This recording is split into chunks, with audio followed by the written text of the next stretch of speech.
Audit of NBFC. अब देखो, अगर अपन एनबीएफसी की डेफिनेशन देखें, स्टार्ट करते हैं डायरेक्टली सेशन को, ज्यादा टाइम वेस्ट ना करते हुए।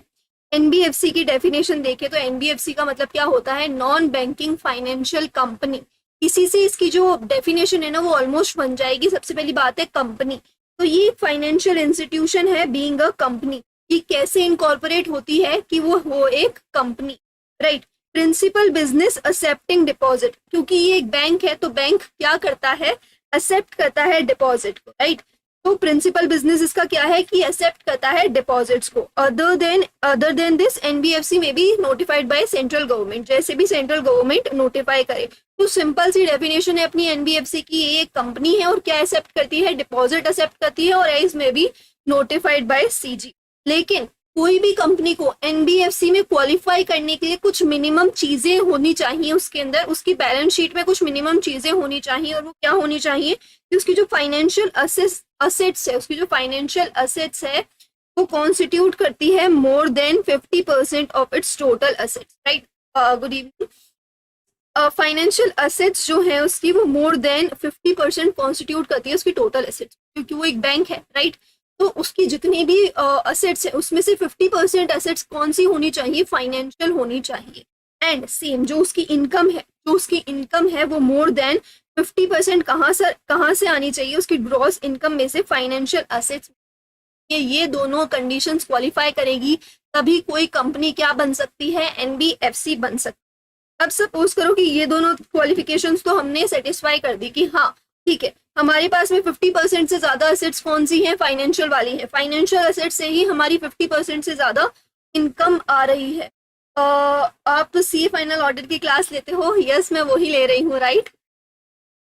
ओके, ये मैंने अभी अभी स्टार्ट करा है। इको लॉस मैं पहले पढ़ाती थी, अब मैंने CA final law and audit भी स्टार्ट करा है, अगर आपको नहीं पता। ठीक है, तो ऑब्टेन क्या करना होगा? फिर उसे ऑब्टेन करना पड़ेगा certificate of registration from RBI. जब ये सारी कंडीशंस एक एनबीएफसी ने फुलफिल कर ली तो being acting as a NBFC का बिजनेस करने के लिए नेसेसरी है, मैंडेटरी है कि वो क्या ले? सर्टिफिकेट ऑफ रजिस्ट्रेशन ले फ्रॉम आरबीआई एंड मेंटेन करे net own fund of 2 crore, right. Minimum net own fund, I mean regular batch of audit. अभी हम fast track kind of batch कर रहे हैं, ठीक है। थोड़ा सा फास्ट ट्रैक बैच है लेकिन इसके अंदर पूरा कंसेप्चुअल अंडरस्टैंडिंग रहेगा अपना और क्वेश्चन सॉल्व करेंगे, ठीक है। ऑब्टेन करना पड़ेगा उसको certificate of registration from the RBI and net own fund maintain करना पड़ेगा 2 करोड़ रुपीज का। अंडर कौन सा सेक्शन ने बोला है कि ये चीज करनी पड़ेगी? 45IA, right. 45IA ने ये चीज बोली है। अगर अपन चले अपने मॉड्यूल के अंदर तो देखिए, इंट्रोडक्शन दे रखा है, ये तो मैंने आपको थोड़ा बहुत ऐसे ही बता दिया। उसके अंदर डेफिनेशन ऑफ एनबीएफसी, एक फाइनेंशियल इंस्टीट्यूशन है बीइंग अ कंपनी, और ये डिपॉजिट करती है और एज में B notified by central government, दूसरी कंपनीज, राइट। एंड उसके बाद में इनको क्या करना पड़ेगा? For carrying on the business carry on करने के लिए 45IA के अंदर बोला रिजर्व बैंक ऑफ इंडिया ने कि इनको क्या करना पड़ेगा? ऑब्टेन करना पड़ेगा certificate of registration from RBI and minimum net own fund maintain करना पड़ेगा 2 करोड़ रुपीस का। ओके, अब अपन बात करते हैं टाइप्स ऑफ एनबीएफसी के बारे में। कितनी टाइप की एनबीएफसी? तो देखो, एनबीएफसी को हमने 2 पार्ट्स के अंदर डिवाइड करा है। एनबीएफसी को हमने 2 पार्ट्स के अंदर डिवाइड किया है। एक है बेस्ड ऑन डिपॉजिट्स। कौन कौन सी? एक लाइक डिपॉजिट वो एक्सेप्ट करती है या नहीं करती? एक्सेप्ट तो सारी ही करती है, लेकिन क्या पब्लिक से एक्सेप्ट करती है क्या? राइट। तो deposit accepting and non deposit accepting company, या फिर बेस्ड ऑन एक्टिविटीज, कौन सी एक्टिविटीज वो एनबीएफसी परफॉर्म करती है, उसके हिसाब से भी हम उनको क्या कर सकते हैं? क्लासिफाई कर सकते हैं, राइट। तो बेस्ड ऑन डिपॉजिट तो मैंने आपको बता ही दिया, deposit taking and non deposit accepting NBFC. Non deposit accepting NBFC is further divided into 2 parts. एक है सिस्टमैटिकली इंपॉर्टेंट, एक non systematically important. Systematically important कौन सी एनबीएफसी होती हैं? जिसकी असेट साइज क्या है? मोर देन और इक्वल टू 500 करोड़ है, राइट। मोर देन और इक्वल टू 500 करोड़ है, तो ऐसी एनबीएफसी को बोला जाता है systematically important non deposit accepting NBFC, right.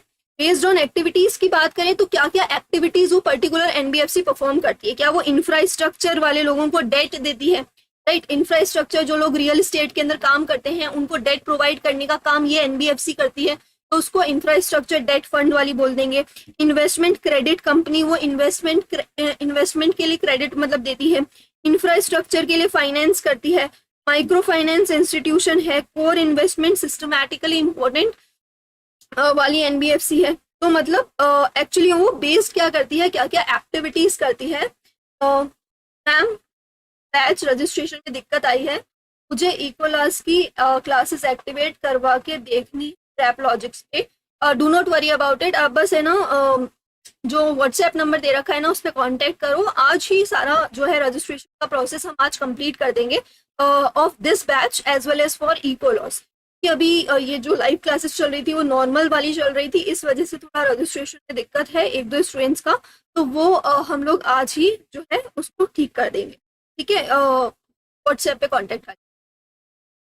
क्या इंटर का भी होगा? अभी करंटली तो मैंने इंटर का नहीं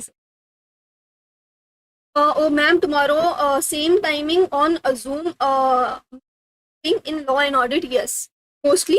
अदरवाइज अगर कुछ चेंजेस होता है टाइमिंग वगैरह के अंदर तो जो टेलीग्राम ग्रुप है उसको डेफिनेटली ज्वाइन कर लीजिएगा। ये प्राइवेट टेलीग्राम ग्रुप है, ओनली उन्हीं स्टूडेंट्स को दिया जाएगा जो कि क्लासेस परचेज कर रखे हैं। ठीक है, non based on deposit taking and non deposit taking.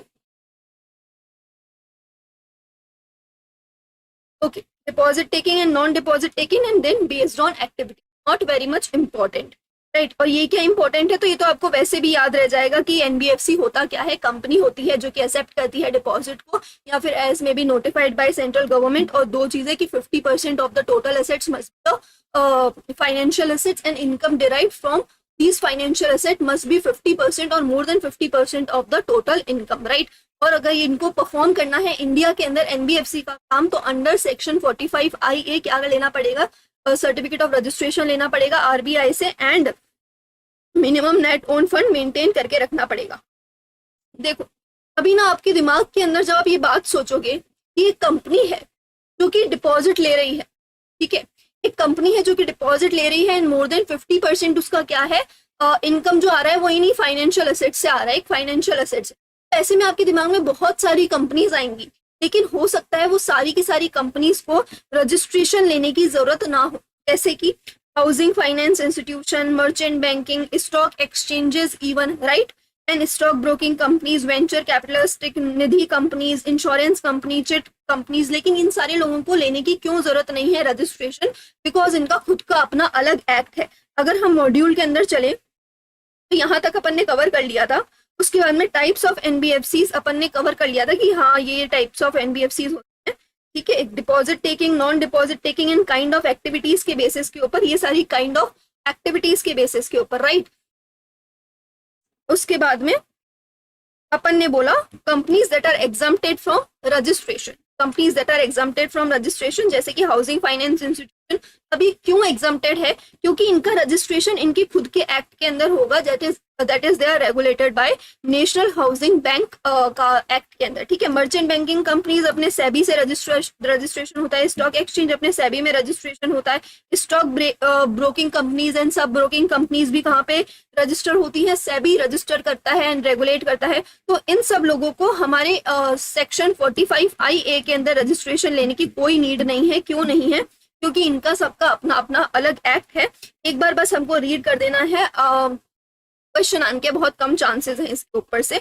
Questions के लिए मैं बता देती हूँ, एनबीएफसी वाले के अंदर मोस्टली 4 to 6 मार्क्स का एक क्वेश्चन आता है, ठीक है। कहाँ कहाँ से क्वेश्चन आता है वो भी मैं आपको बता दूँ, ठीक है। और yes of course upon past year के क्वेश्चंस वगैरह की प्रैक्टिस और मॉड्यूल के क्वेश्चंस की प्रैक्टिस तो करते ही हैं इस बैच के अंदर। वेंचर कैपिटलिस्टिक फंड तो सेबी उनको रेगुलेट करती है, निधि कंपनी तो एमसीए जो है उनको रेगुलेट करती है, इंश्योरेंस कंपनी तो आपको पता ही है आईआरडीए उनके साथ में आईआरडी के साथ में वो रेगुलेट होती है, चिट कंपनी जो है चिट फंड एक्ट के अंदर रेगुलेट होती है, micro finance company, securitisation and reconstruction company, mutual benefit company, mortgage guarantee company and core investment company, non banking financial company being core investment company, जो कि core investment companies direction के हिसाब से act करती हैं। और AIF कंपनीज, तो ये वाली कंपनीज हैं जिनको रजिस्ट्रेशन लेने की कोई नीड नहीं है, बस एक बार पढ़ लेना 2-3 बार, इससे ज्यादा की रिक्वायरमेंट नहीं है इसको। उसके बाद में अपन पढ़ते हैं differences between banks and NBFC, क्या क्या डिफरेंसेस हैं बैंक्स के अंदर और NBFC के अंदर। तो देखो, अब आपको लगेगा कि यार हमारा बैंक भी एक्सेप्ट कर सकता है डिपॉजिट, उसके पास में भी फाइनेंशियल एसेट्स होती हैं, NBFC के पास में भी फाइनेंशियल एसेट्स होती हैं, इनकम भी बैंक की सारी फाइनेंशियल एसेट्स के थ्रू ही आती है, तो क्या डिफरेंस है NBFC के अंदर और क्या डिफरेंस है बैंक के अंदर, इसके ऊपर क्वेश्चन जरूर से आता है, 4 मार्क्स का डायरेक्ट क्वेश्चन आएगा, चारों पॉइंट आपको लिखने पड़ेंगे, राइट।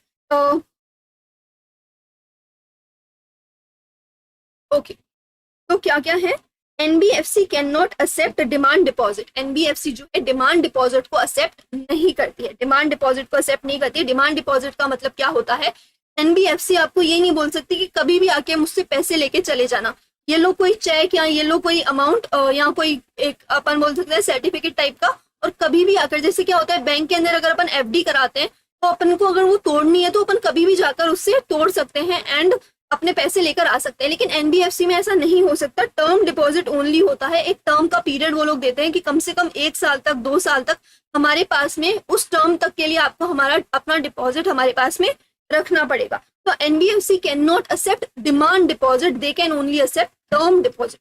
ओके,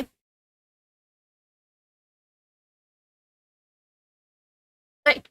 उसके बाद में NBFC can not form part of payment and settlement system, NBFC can not become part of payment and settlement system, मतलब कोई चेक फैसिलिटी अवेलेबल नहीं होती है। अपन ये नहीं बोल सकते, आपने कभी किसी को देखा है कि ये लो मेरे NBFC का चेक लो और वहां से जाके पैसे ले लेना, तो वो पेमेंट एंड सेटलमेंट का जो सिस्टम होता है, बैंकिंग सिस्टम जो होता है उसके अंदर नहीं आता। कोई भी NBFC अपने नाम से चेक इशू नहीं कर सकती, तो वो बोल रही है ना कि आप कभी भी आके हमसे पैसे लेके नहीं जा सकते, और चेक का मतलब क्या होता है कि कभी भी आओ और चेक डालो और आपको क्या मिलेंगे, पैसे मिलेंगे, राइट। लेकिन NBFC ऐसा डिपॉजिट नहीं कर सकती, इसका मतलब पेमेंट एंड सेटलमेंट सिस्टम के अंदर NBFC नहीं आती है, वो क्या नहीं कर सकती, चेक का फैसिलिटी नहीं दे सकती। उसके बाद में DIC GC insurance facility is not available with the main issue with the NBFC is that कि कोई इंश्योरेंस नहीं है। आपने पैसे तो दे दिए अपनी NBFC को, देखो अगर अपन बैंक के अंदर डिपॉजिट कराते हैं अपने पैसे तो 5 लाख तक क्या होता है, इंश्योरेंस होता है, हर एक बैंक का 5 लाख तक इंश्योरेंस होता है कि अगर सपोज करो बैंक डूब भी गई, बैंक बैंकरप्ट भी हो गई, तो भी गवर्नमेंट हमारे 5 लाख रुपीज तक का अमाउंट हमको देगी, राइट। उससे ज्यादा का अमाउंट नहीं है, ये इंश्योरेंस खाली 5 लाख रुपीज तक का है पर बैंक के हिसाब से, ठीक है। एक पर्सन का एक बैंक के अंदर 5 लाख तक का इंश्योरेंस होता है, ठीक है। लेकिन ये बैंक के अंदर ही है, अगर आपने NBFC को पैसे दिए थे और NBFC दिवालिया हो गई, NBFC बेकार हो गई, खत्म हो गई NBFC, तो आपको कोई भी अमाउंट नहीं मिलेगा, 1 लाख 2 लाख कितने का भी अमाउंट नहीं मिलेगा। DIC इंश्योरेंस जो है ना वो NBFC को अवेलेबल नहीं है। उसके बाद में no minimum exposure to priority sector lending, हम लोग क्या बोल रहे हैं, NBFC क्या करती है, डिपॉजिट लेती है। अब कोई भी फाइनेंशियल इंस्टीट्यूशन डिपॉजिट लेके करता क्या है, लैंड ही तो करता है ना। तो बैंक के अंदर क्या है कि बैंक को बोलते हैं कि आप कम से कम इतना अमाउंट तो प्रायोरिटी सेक्टर को दो।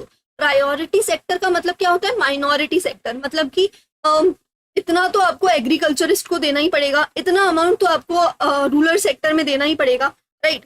तो ऐसा कोई बंधन जो है वो हमारे NBFC के ऊपर नहीं है। अब चाहो NBFC कहीं पर भी आप किसी को भी लोन दो, तो इसका मतलब कोई भी ज्यादा कंट्रोल नहीं है NBFC के ऊपर, इसलिए NBFC को पैसे देना, पैसे लगाना NBFC के अंदर थोड़ा रिस्की माना जाता है, क्योंकि कहीं पर भी इंश्योरेंस नहीं है, आप कभी भी उनसे डिमांड नहीं कर सकते हो पैसे, चेक की फैसिलिटी अवेलेबल नहीं है, एंड क्या है कोई भी मिनिमम एक्सपोजर नहीं है हमारे प्रायोरिटी सेक्टर लैंडिंग के अंदर। 4 पॉइंट्स हैं, एक बार रिपीट करते हैं। डिमांड डिपॉजिट नहीं है, खाली टर्म डिपॉजिट है, पेमेंट सेटलमेंट सिस्टम का पार्ट नहीं बनेगा, कोई चेक फैसिलिटी अवेलेबल नहीं है, कोई इंश्योरेंस अवेलेबल नहीं है, एंड ना ही वो है कोई minimum exposure to the priority sector lending. अभी तक सब कुछ क्लियर है क्या गाइस, अभी तक सब कुछ क्लियर है, yes no?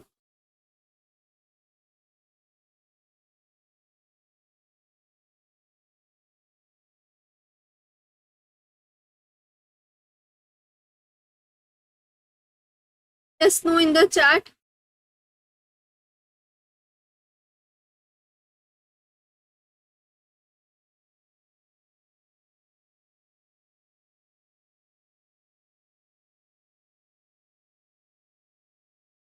On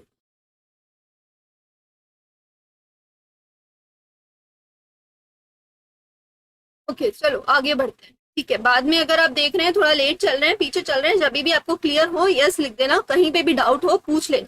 right, yes, okay, आगे बढ़ते हैं। ठीक है, इससे पहले मैं आपको एक चीज कवर कराना चाहती हूँ। आरबीआई ना, आरबीआई ने कुछ डायरेक्शंस दे रखे हैं, आरबीआई ने कुछ डायरेक्शंस दे रखे हैं जो अपन इस चैप्टर के अंदर पढ़ने वाले हैं। क्या क्या डायरेक्शंस दे रखे हैं एनबीएफसी के लिए? ये बोल रखा है कि आप प्रूडेंशियल नॉर्म्स को कंप्लीट, राइट, आप प्रूडेंशियल नॉर्म्स को कंप्लाई करो। ये बोल रखा है कि आप किस तरीके से डिपॉजिट्स जो है ना वो एक्सेप्ट करोगे, डिपॉजिट्स के रिगार्डिंग कुछ बातें लिख रखी। उसके बाद में ऑडिटर्स को भी डायरेक्शन दे रखे हैं कि ऑडिटर्स आप कैसे कैसे ऑडिट करना। हमारी सारी एनबीएफसीज के लिए कुछ लिख रखा है कि ये वाली चीज तो आपको सारी ही एनबीएफसीज के अंदर चेक करनी, ये वाली कुछ चीजें हैं जो आपको डिपॉजिट टेकिंग एनबीएफसीज के अंदर चेक करना है, ये वाली कुछ चीजें हैं जो आपको नॉन डिपॉजिट टेकिंग एनबीएफसीज के अंदर चेक करना है, और कुछ एक्सेप्शनल रिपोर्टिंग की भी बात कही गई है। यही बातें हैं जो अब अपन आगे जाके पढ़ने वाले हैं। ठीक है, पूरे के पूरे चैप्टर के अंदर, और उसके बाद में दो चार कुछ मिसलीनियस बातें हैं। ठीक है, तो आरबीआई ने डायरेक्शन दिया, आरबीआई ने डायरेक्शन दी और हर एक का क्वेश्चन है। ठीक है, हर एक का क्वेश्चन है, और हर एक के अंदर जाकर भी हो सकता है दैट अंदर जाके भी कोई एक पार्ट का क्वेश्चन हो जो मैं आपको एकदम टिक करा दूंगी। राइट, डायरेक्ट क्वेश्चन आ सकता है प्रूडेंशियल नॉर्म्स के ऊपर, डायरेक्ट क्वेश्चन आ सकता है ऑडिटर्स रिपोर्ट के ऊपर कि हाँ बताओ सारे एनबीएफसीज का कैसे ऑडिट करोगे, कैसे ऑडिट करोगे आप डिपॉजिट टेकिंग वाले एनबीएफसीज का, कैसे आप करोगे नॉन डिपॉजिट टेकिंग वाले एनबीएफसीज का, और एक्सेप्शनल रिपोर्ट के ऊपर भी डायरेक्ट क्वेश्चन आ सकता है। तो ठीक है, अभी अपन सबसे पहले क्या पढ़ने वाले हैं, प्रूडेंशियल नॉर्म्स के बारे में पढ़ने वाले हैं। प्रूडेंशियल नॉर्म्स के अंदर तीन बातें लिखी गई हैं। क्या है? कैपिटल रिक्वायरमेंट, कैपिटल रिक्वायरमेंट के बारे में कुछ बोला गया है। इनकम रिकॉग्निशन, कैसे एनबीएफसी अपने इनकम को रिकॉग्नाइज करेगी, एंड प्रोविजनिंग रिक्वायरमेंट, क्या क्या, जैसे कि आपको पता है बैंक भी क्या देती है, लोन देती है। राइट, बैंक भी लोन देती है। अब उन लोन में से कुछ क्या बोलते हैं डाउटफुल हो जाते हैं, कुछ सब स्टैंडर्ड स्टैंडर्ड अगर कुछ याद आ रहा है तो एनपीए हो जाते हैं। राइट, तो उसका क्या करना पड़ता है, प्रोविजन बनाना पड़ता है ना। हमारे डेट होते हैं, राइट, हम किसी को डेट देते हैं, वो भाग गया वो इंसान, तो हम कुछ प्रोविजन डेट्स क्रिएट करते हैं ना। तो वही बातें लिखी गई हैं कि कितना प्रोविजन रिक्वायरमेंट है हमारे एनबीएफसी के अंदर, यही सब है प्रूडेंशियल नॉर्म्स के अंदर।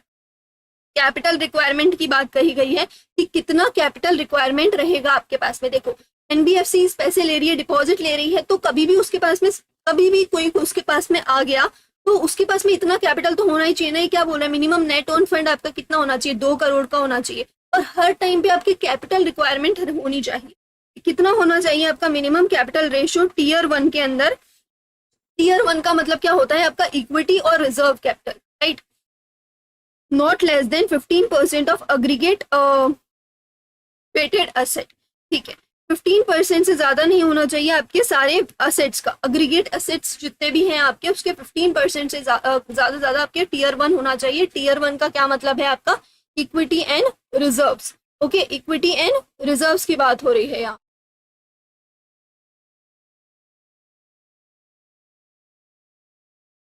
ओके, ठीक है, tier 1 except, tier 1 capital except MFI and IDF.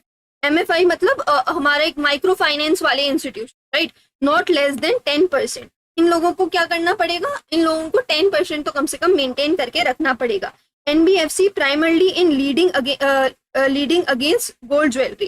देखो, कुछ कुछ एनबीएफसी ऐसी होती हैं जो कि खाली लैंड किसके ऊपर करती है, गोल्ड ज्वेलरी के ऊपर करती है। मतलब उनको आप गोल्ड दो एंड सिक्योरिटी रखेंगे वो आपके गोल्ड ज्वेलरी को, एंड आपको क्या देंगे, लोन्स दे देंगे। टीयर 1 के अंदर उनको कैपिटल कितनी मेंटेन करनी पड़ेगी, नॉट लेस देन 12%। थोड़ा सा रिलैक्सेशन दिया, क्यों, क्योंकि इनके पास में तो ऑलरेडी गोल्ड है। Right, as a security gold है, तो इनको कितना कैपिटल मेंटेन करके रखना पड़ेगा, 12% का कैपिटल मेंटेन करके रखना पड़ेगा। काइंड ऑफ ये रट्टाफिकेशन वाली बात है। राइट, एक बार अपन मॉड्यूल से भी देख लेते हैं। Difference between banks and NBFC अपन ने क्लियर कर लिया कि हाँ, NBFC can accept term deposit but can not accept demand deposit. It do not form part of payment and settlement system and can not issue cheque. उसके बाद में DIC का नहीं है यहाँ पर, गारंटी नहीं है, and no exposure to priority sector lending. 4 marks का क्वेश्चन। इसके बाद में प्रूडेंशियल नॉर्म्स के अंदर पहला अपन ने पढ़ा कैपिटल रिक्वायरमेंट, दूसरा क्या है अपना इनकम रिकॉग्निशन, तीसरा क्या है अपना प्रोविजनिंग रिक्वायरमेंट। अभी अपन पहला पढ़ रहे हैं जो कि क्या है हमारा capital requirement as applicable in NBFCs. ठीक है, they has to maintain minimum capital ratio of tier 1 and tier 2 capital not less than 15%। ठीक है, 15% दोनों को मिलाकर, 1 सेकेंड, 15% दोनों को मिलाकर टीयर 1 एंड टीयर 2 को, एंड टीयर 1 को कैपिटल को मिलाकर खाली 10% except what, except MIF and IDF, right. MIF मतलब माइक्रो फाइनेंस वाली एंड IDF मतलब इंफ्रास्ट्रक्चर डेट फंड वाली, इंफ्रास्ट्रक्चर डेट फंड वाली, इन दोनों को हटा के उसके अलावा देखो टीयर 1 जो है उन टीयर 1 एंड टीयर 2 को मिलाकर, टीयर 1 का मतलब क्या होता है कि अपने equity and reserves and capital, and tier 2 का मतलब क्या होता है बाकी सारे एसेट्स वगैरह जो आते हैं, एसेट्स और कुछ लाइबिलिटीज वगैरह मिलाकर। एंड टीयर 1 खाली टीयर 1 कितना रहेगा 10% रहेगा। लेकिन अगर आप एक ऐसी एनबीएफसी हो जो कि लैंड क्यों कर रही है, जबकि उसके पास में गोल्ड ज्वेलरी आए, ठीक है, वो लैंडिंग कर रही है अगेंस्ट गोल्ड ज्वेलरी, तो उसको मिनिमम कितना टीयर 1 मेंटेन करके चलना पड़ेगा, 12% का मेंटेन करके चलना पड़ेगा। सिंपल सी बात है, right, not very much complicated, ratification वाली बात है। टीयर 1 टीयर 2 15%, टीयर 1 ओनली 10%, लेकिन ये रिक्वायर्ड नहीं है कहाँ पर, हमारी दो माइक्रो फाइनेंस वाली एंड डेट फंड वाली, इंफ्रास्ट्रक्चर डेट फंड वाली, एंड अगर गोल्ड ज्वेलरी है तो नॉट लेस देन 12%। अब वेटेड एवरेज की बात हो रही थी ना यहाँ पे, वेटेड देखो 15% of aggregate risk of weighted asset. तो ये वेट कैसे देंगे हम, हर एक असेट्स को कितना कितना वेट देंगे, इसका पूरा जो चीजें हैं ना वो यहाँ पे इस टेबल के अंदर दी गई है। नॉट वेरी मच इंपॉर्टेंट, इस टेबल से आज तक कुछ आया नहीं है, बस बता रही हूँ कि जो वेटेड एवरेज वेटेड रिस्क वाली बात कर रहे हैं ना, वो कहाँ कहाँ पे हम कितने कितने कौन कौन से एसेट्स को कितना कितना वेट देंगे। तो ये बोल रहे हैं इन्वेस्टमेंट अप्रूव सिक्योरिटी को तो 0 वेट देना, लेकिन अगर आपके पास में बॉन्ड्स है पब्लिक लिस्टेड बैंक्स की तो उसको हमको 20% वेट देना है। इसके हिसाब से ये वेट्स बता रहे हैं, ठीक है, किसको कितना कितना आपको वेट देना है हर एक असेट्स के बारे में। ठीक है, this by this we have done with our capital requirement. Capital requirement अच्छी तरीके से आपको रट गई होगी, right.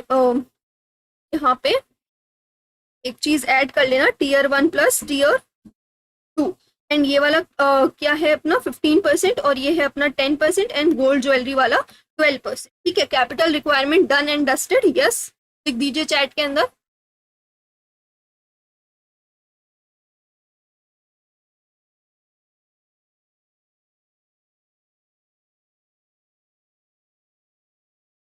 Done guys,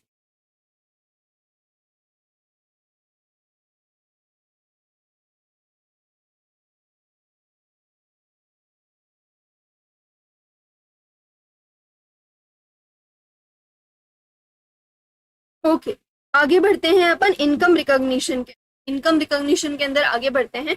recognition of income on NPA only when actually received and previously, देखो ये क्या बोल रहे हैं कि जो इनकम है उसको आप रिकॉग्नाइज कब करोगे। देखो नॉर्मली अपन क्या बोलते हैं, अक्रूअल प्रिंसिपल अपन फॉलो करते हैं, तो इनकम को कब रिकॉग्नाइज करते हैं, ड्यू और receive which ever is earlier.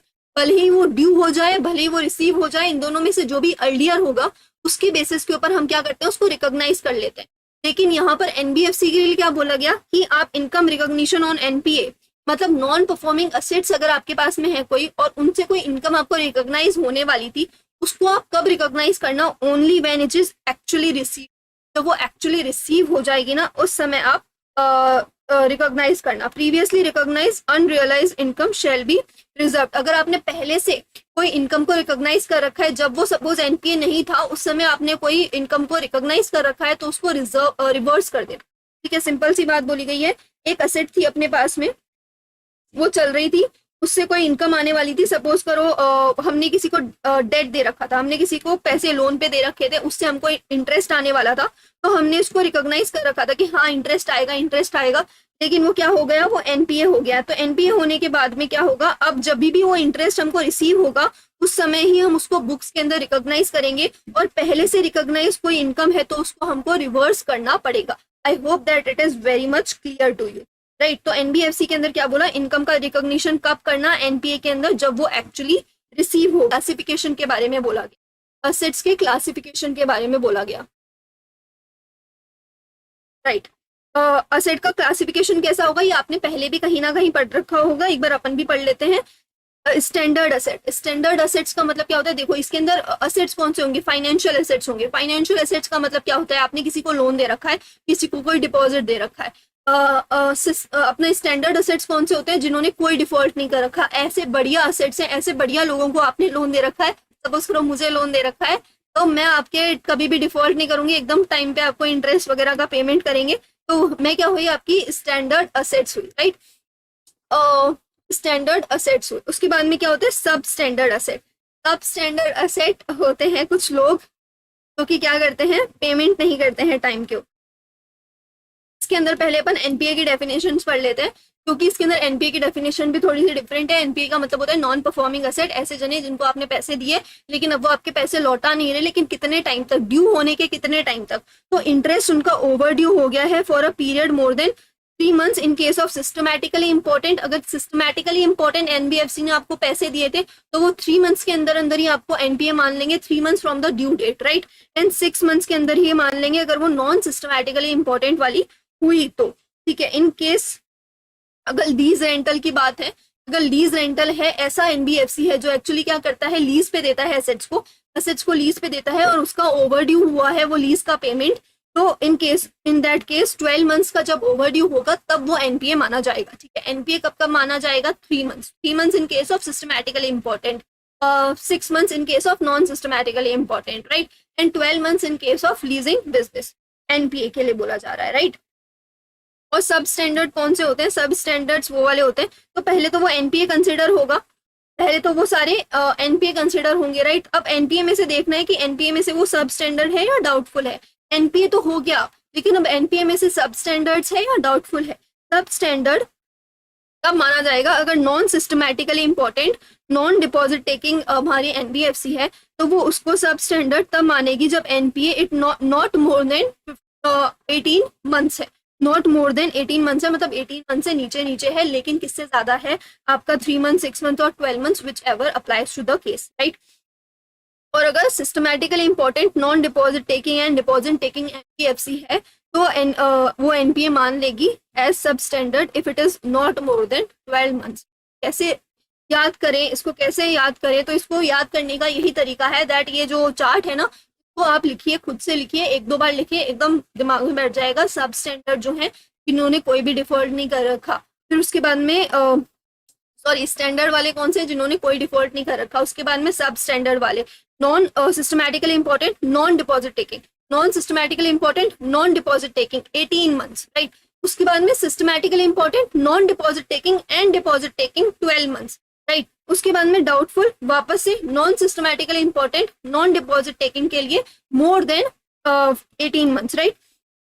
More than 18 months हो गया। उसके बाद में non systematically important, systematically important, non deposit and deposit taking entity, जिनका क्या होगा 12 months से ज्यादा का हो जाएगा, ये ज्यादा वाले हैं, ठीक है। इनसे कम हुआ तो सब स्टैंडर्ड, उससे ज्यादा हुआ तो डाउटफुल डेट के अंदर आ जाना।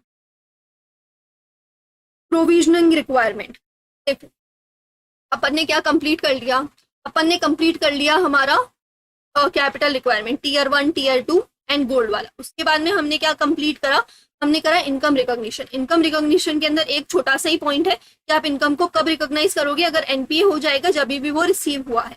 इसके बाद में हम क्या पढ़ रहे हैं, प्रोविजनिंग रिक्वायरमेंट। प्रोविजनिंग रिक्वायरमेंट पढ़ने के लिए उससे पहले जरूरी है कि हम जानें कि प्रोविजन बनाएंगे किस किस, कौन सी एसेट का प्रोविजन बनाएंगे, राइट। तो हमने पढ़ा एनपीए के बारे में। उसके बाद में हमने एसेट्स का क्लासिफिकेशन किया, स्टैंडर्ड, सब स्टैंडर्ड, डाउटफुल डेट, राइट।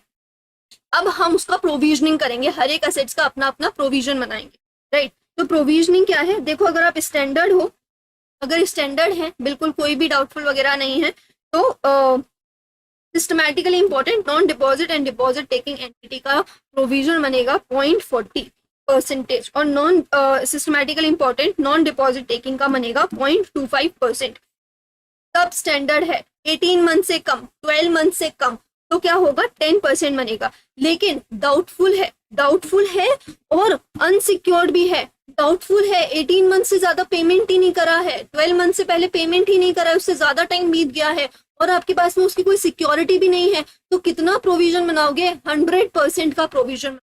100% का प्रोविजन बनाओगे, लेकिन अगर सिक्योर्ड है, हमारे पास में उसकी कोई सिक्योरिटी पड़ी हुई है और अप टू 1 ईयर से वो डाउटफुल डेट है, अप टू 1 ईयर मतलब अभी 1 साल नहीं हुआ उसको डाउटफुल होते हुए, तो 20% का बना देना। 1 से 3 साल हो गए तो 30% का बना देना, और 3 साल से ज्यादा हो गए तो 50% का क्या बना देना, प्रोविजन बना देना। राइट, अपन प्रोविजन रिक्वायरमेंट पढ़ रहे थे। With this, we have completed all of our prudential norms. Capital requirement, tier 1, tier 2, right? 15%, के बाद में 10% एंड 12% गोल्ड ज्वेलरी वाला। इनकम रिकॉग्निशन अपन कब करेंगे? इनकम का रिकॉग्निशन जब वो एनपीए का इनकम रिकॉग्निशन जब वो एक्चुअली हमको रिसीव होगा, उससे पहले कोई ड्यू वाला अपन ने कर दिया था तो उसको क्या कर देना, रिवर्स कर देना। उसके बाद में क्या है, प्रोविजनिंग रिक्वायरमेंट के लिए अपन ने पहले पढ़ा कि कौन कौन से असेट्स होते हैं एंड फिर उनका कितना कितना प्रोविजन बनेगा। सब स्टैंडर्ड का भी प्रोविजन बनेगा 40.4% एंड 0.25% एंड सब स्टैंडर्ड का 10%, डाउटफुल का अनसिक्योर्ड का 100% एंड डाउटफुल का सिक्योर्ड वाले का 1 साल से ज्यादा है वो डाउटफुल का, तो अपना कहता बनेगा 20%, 20%, 20% एंड 1 to 3% का 30% एंड 3 ईयर से ज्यादा वो डाउटफुल के अंदर है तो कितना बनेगा, 50% का प्रोविजन रिक्वायरमेंट बोला गया है। Are you guys clear till here? अभी तक सबको सब कुछ समझा कि नहीं समझा?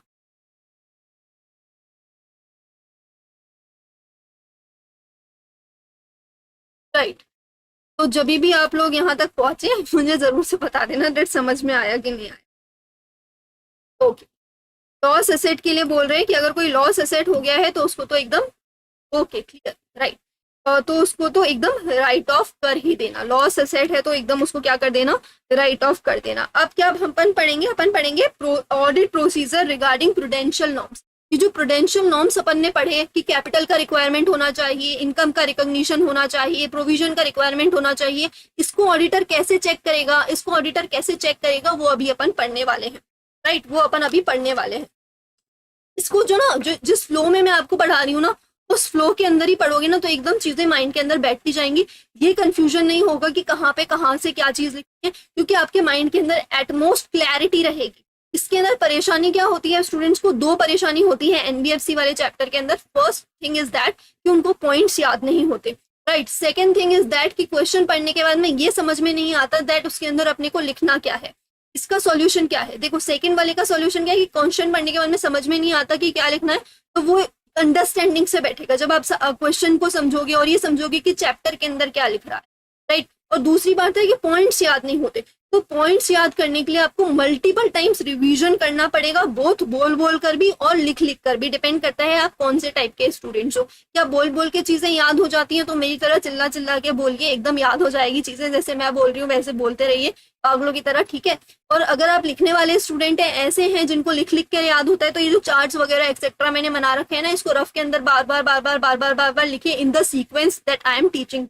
सबसे पहले कि हाँ एनबीएफसी कौन सी होती है, फिर कौन सी एनबीएफसी नहीं आएगी, फिर एनबीएफसी के वो 45 आईए के अंदर अपन को रजिस्ट्रेशन कराना होता है तो क्या क्या चीजें लगेगी। उसके बाद में हाँ ये 3 चीजें होती हैं, इसके अंदर क्या क्या कौन कौन से पॉइंट्स थे।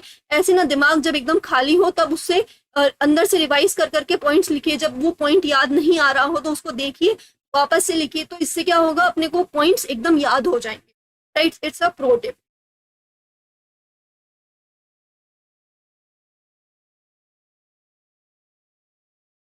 बैंक्स के अंदर ऐसा कुछ नहीं होता ना, बैंक्स के अंदर ये नहीं होता कि non systematic important, systematically important. इसके अंदर एनबीएफसी के अंदर अलग अलग चीजें दे रखी है। इसके अंदर एनबीएफसी के अंदर ये वाली चीजें दे रखी है कि इंटरेस्ट का ओवर ड्यू हुआ, 3 मंथ्स तक ओवर ड्यू हुआ, अगर आप सिस्टमैटिकली इंपॉर्टेंट हो तो आप उसको क्या मान लोगे, एनपीए मान लोगे। लेकिन अगर आप एक नॉन सिस्टमैटिकली इंपॉर्टेंट हो तो आप कब तक का वेट करोगे, 6 मंथ्स तक का वेट करोगे, राइट। लेकिन अगर आप एक ऐसी एनबीएफसी हो जो कि लीज करती थी तो आप कब तक का वेट करोगे उसको एनपीए मानने के लिए, 12 मंथ्स तक का वेट करोगे आफ्टर द ड्यू डेट। जब वो ड्यू डेट 12 मंथ्स निकल जाएगा उसके बाद में अपन उसको क्या कंसिडर करेंगे, एनपीए कंसिडर करेंगे, और उसके बाद में वो बनेगा सब स्टैंडर्ड एंड अपना doubtful assets. I hope that I am very much clear to you Ganesh.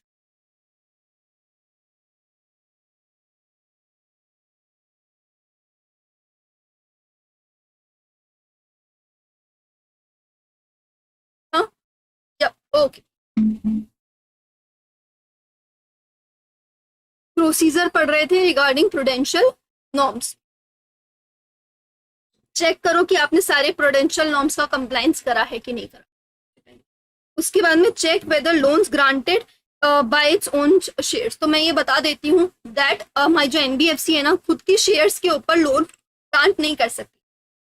तो मतलब क्या हुआ, मैंने मेरी कंपनी बनाई, मेरी कंपनी का असेट है मेरे शेयर्स, मेरे ही शेयर्स का मैंने क्या ले लिया, एज अ कोलेट्रल ले लिया, मेरी ही चीज को किसी ने मुझे दे दिया कि हाँ ये आपकी असेट को रखो, आपके खुद के शेयर्स को रखो और मुझे पैसे दे दो। तो सारी चीजें मेरे पास चली गई, मेरे पास में बचे क्या, मेरे खुद के शेयर्स। ये चीज अलाउड नहीं है, राइट। लोन नहीं दे सकती है NBFC against its own share. तो यही चीज ऑडिटर को चेक करनी पड़ेगी कि कहीं एनबीएफसी ने लोन तो नहीं दे दी खुद ही के शेयर्स एज अ सिक्योरिटी लेकर, right. Policy regarding granting demands and call loans by BOD. ये देखना पड़ेगा कि जो हमारे बोर्ड ऑफ डायरेक्टर्स हैं, जो एनबीएफसी के बोर्ड ऑफ डायरेक्टर्स हैं, उन्होंने कोई पॉलिसी वगैरह बना रखी है क्या डिमांड एंड कॉल लोन्स, मतलब कॉल करने के लिए जो लोन दे रखे हैं, डिमांड करने के लिए उन लोन्स को कैसे कैसे डिमांड करेंगे लोगों से लोन्स को, राइट। तो उसके लिए क्या पॉलिसी बना रखी है बोर्ड ऑफ डायरेक्टर ने, ये चीज चेक करो आप एज अ ऑडिटर। उसके बाद में whether income on NPA accounted on realised basis. मैंने क्या बोला था इनकम रिकॉग्निशन के अंदर कि रियलाइज्ड बेसिस के ऊपर ही होना चाहिए आपके एनपीए को। तो ऑडिटर को क्या करना पड़ेगा, उसको चेक करना पड़ेगा, सिंपल सी बात है, राइट। उसके बाद में account whether accounts classified as NPA in previous year continue in such current year. तो देखो पिछले साल कोई चीज ना एनपीए थी, तो अपने को अब ये साल क्या चेक करना पड़ेगा कि अभी भी वो एनपीए ही है या फिर वो रियलाइज हो चुका है। और अगर वो अभी क्या है एनपीए नहीं है, पिछले साल कोई गणेश था जो कि क्या है हमारा एनपीए था, राइट, लेकिन इस साल गणेश ने पेमेंट कर दिया, तो हमको क्या चेक करना पड़ेगा कि क्या आप क्या हो गए हो, अब रेगुलर हो गए हो क्या, अब रेगुलरली आपका पेमेंट आ रहा है क्या, तभी आप एनपीए से कहाँ हो जाओगे, एक एक स्टैंडर्ड वाले असेट बन जाओगे, राइट। तो ये चीजें जो है हमारे ऑडिटर को प्रूडेंशियल नॉर्म्स के अंदर चेक करनी पड़ेगी, प्रूडेंशियल नॉर्म्स को कंप्लाई कर रहे हो कि नहीं कर रहे हो। एक इनकम रिकॉग्निशन वाला पॉइंट, लोन को कॉल करने के लिए बीओडी ने क्या पॉलिसी बना रखी है। उसके बाद में पिछले साल के जो एनपीए हैं क्या वो इस साल भी सेम हो रहे हैं, मतलब कि रियलाइज हो चुके हैं, अगर रियलाइज हो चुके हैं तो वो एकदम रेगुलर बन चुके हैं कि नहीं बन चुके, राइट। कंप्लाई कर रहा है क्या, खुद के शेयर्स के अगेंस्ट तो लोन नहीं दे दिया है। उसके बाद में क्या पॉलिसी बना रखी है बीओडी ने, उसके बाद में रियलाइज बेसिस के ऊपर ही एनपीए को कंसिडर करा जाएगा। एंड पिछले साल जो एनपीए थे वो इस बार रेगुलर हो गए हैं क्या, यस, ओके। आरबीआई के अंदर प्रूडेंशियल नॉर्म्स भी अपन ने कंप्लीट कर लिया, उससे रिगार्डिंग ऑडिट प्रोसीजर भी अपन ने कंप्लीट कर लिया, राइट, ऑडिट प्रोसीजर्स भी अपन ने कंप्लीट कर लिया। अब अपन पढ़ रहे हैं डिपॉजिट्स, राइट, अब अपन पढ़ेंगे deposit.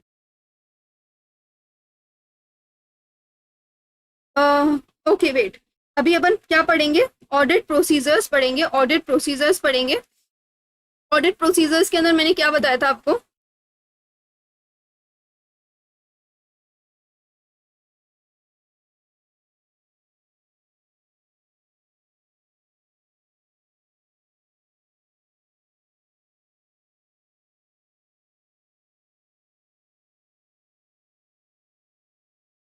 One second,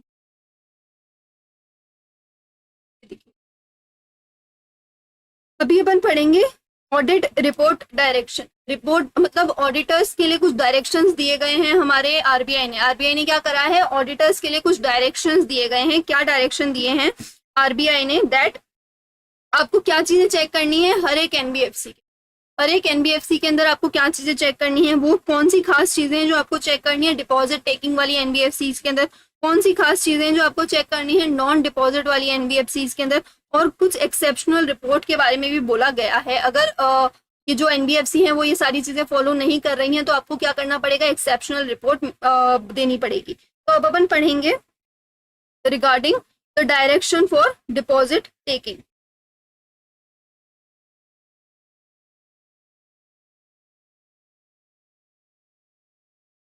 one second, NBFC जो क्या कर रही है, पब्लिक डिपॉजिट को एक्सेप्ट कर रही है। ऑडिट प्रोसीजर्स पढ़ रहे हैं अपन, ऑडिट प्रोसीजर्स अपन पहले क्या पढ़ रहे हैं, वो वाली कंपनीज जो कि पब्लिक डिपॉजिट एक्सेप्ट, अच्छा पहले ये पढ़ लेते हैं कि सारी एनबीएफसी के लिए क्या चेक करना है। सारी ही एनबीएफसी, चाहे वो डिपॉजिट टेकिंग हो, नॉन डिपॉजिट टेकिंग हो, कोई सा भी काम करते हो, तो अब लेकिन हमारे ऑडिटर को ये 3 चीजें तो चेक करनी पड़ेंगी, जो कि बहुत बेसिक सी बात है। सबसे पहले कि उन्होंने सर्टिफिकेट ऑफ रजिस्ट्रेशन लिया है या नहीं लिया है। सारी एनबीएफसी ने सर्टिफिकेट ऑफ रजिस्ट्रेशन लिया है कि नहीं लिया है। Whether entitle to hold COR of principal business criteria. तो आपका जो बिजनेस है, देखो मैंने क्या बोला, कुछ कुछ चीजें हैं जिनको COR लेने की जरूरत नहीं है, जैसे कि हमारा चिट फंड वाला बिजनेस हो गया, हमारा म्यूचुअल जो हमारे स्टॉक ब्रोकर्स वगैरह हैं, तो ये भी तो देखो कि आप एक्चुअली एंटाइटल्ड भी हो क्या सर्टिफिकेट ऑफ रजिस्ट्रेशन लेने के लिए या फिर नहीं हो। तो आपने सर्टिफिकेट ऑफ रजिस्ट्रेशन लिया है, क्या आप एंटाइटल थे रहने के लिए as per your principal business, and क्या आप नेट ओन फंड जो कि 2 करोड़ के लिए मैंने बोला था उसका मीटिंग कर रहे हो क्या, रिक्वायरमेंट, उसकी सारी रिक्वायरमेंट को मीट कर रहे हो क्या।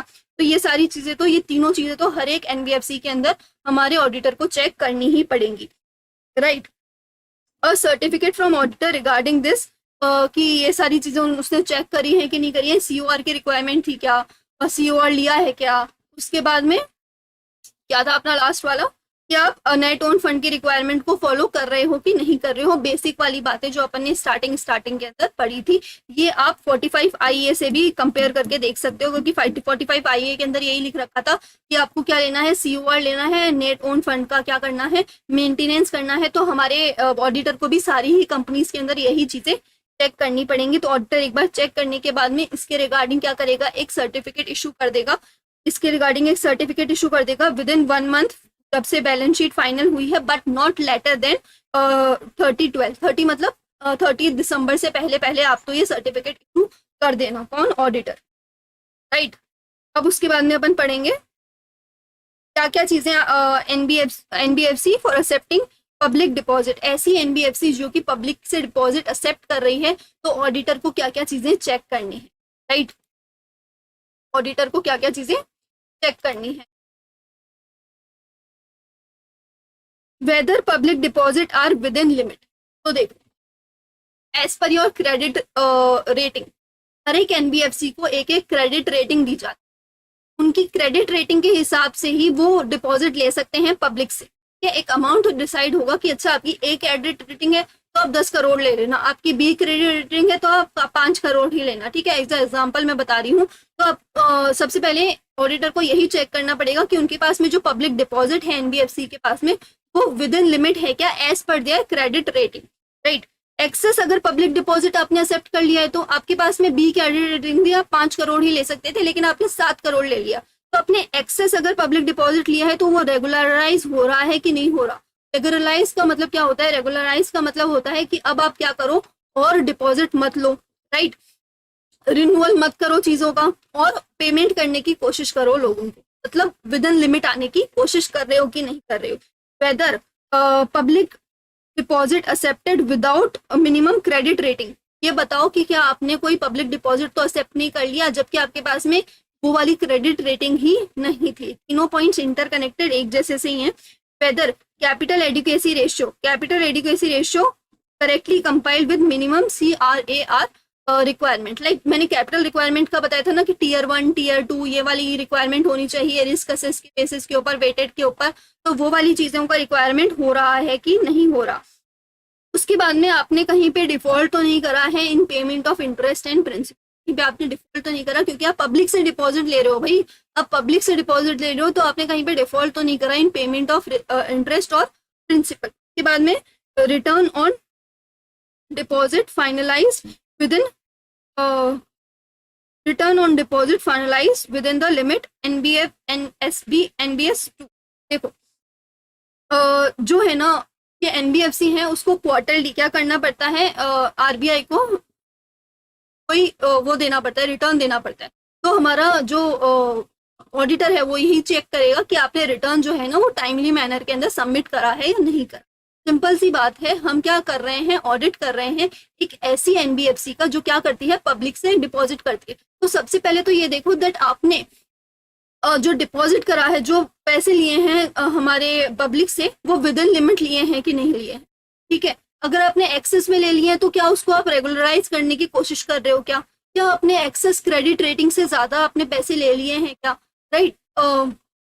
उसके बाद में आप अपनी कैपिटल एडुकेसी को मेंटेन करते हो कि नहीं करते हो, आप टाइम पे इंटरेस्ट का पेमेंट और प्रिंसिपल का पेमेंट तो कर रहे हो ना, आप टाइम पे रिटर्न तो भर रहे हो ना, ये सारी चीजें अपन चेक करेंगे as a auditor that is accepting the public deposit. एक दो बार तीन बार रिपीट करेंगे, एकदम याद हो जाएगा। सारी की सारी एनबीएफसी जो है उनको क्या क्या चीजें चेक करनी पड़ती हैं। COR, आपने सर्टिफिकेट ऑफ रजिस्ट्रेशन लिया कि नहीं लिया, क्या आप एलिजिबल भी थे क्या लेने के लिए as per your principal business, और उसके बाद में आप नेट ऑन फंड मेंटेन करते हो या नहीं करते हो। एक महीने फॉर्म का फाइनलाइजेशन दे देना, लेकिन 30 दिसंबर से पहले पहले सर्टिफिकेट देना पड़ता है हमारे ऑडिटर को।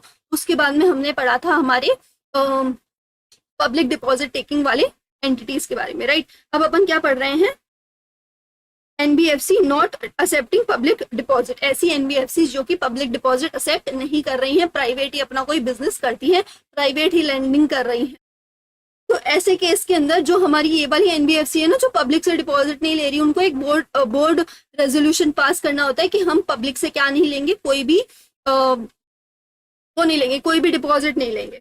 बोर्ड ऑफ डायरेक्टर को बोर्ड ऑफ रेजोल्यूशन पास करना पड़ेगा और non acceptance of public deposit, ये चीज चेक करनी पड़ेगी ऑडिटर को कि उन्होंने ये बोर्ड रेजोल्यूशन पास करा है या नहीं करा। Acceptance of any public deposit during the year, ये चीज जानने के बाद में भी कि आपने कहीं से कोई पब्लिक डिपॉजिट फिर भी एक्सेप्ट तो नहीं कर लिया ना, ये चीज चेक कर लेना एक बार ऑडिटर कि आपने कहीं भी during the year public deposit accept तो नहीं कर लिया, क्योंकि आप non public deposit accepted company हो, right.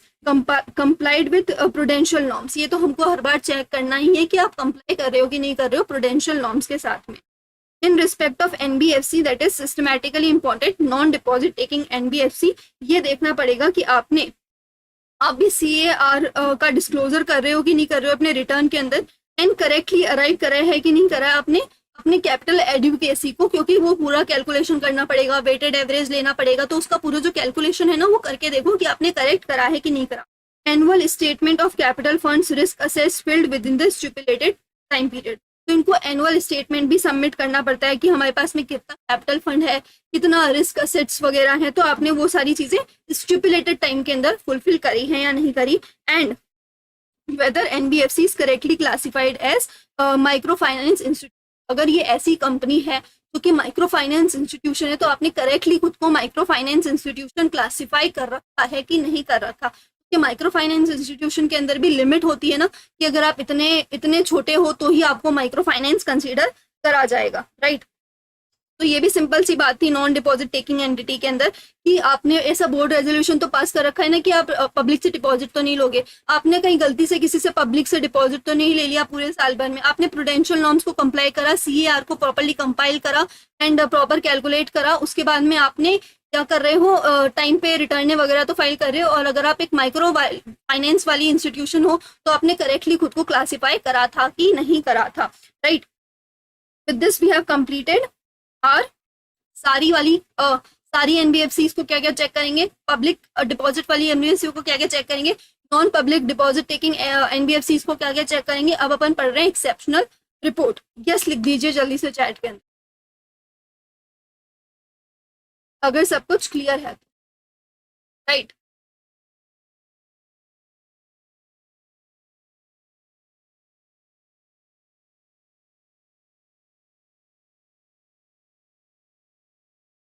Yes, okay, great. In the opinion of auditor of the company, okay.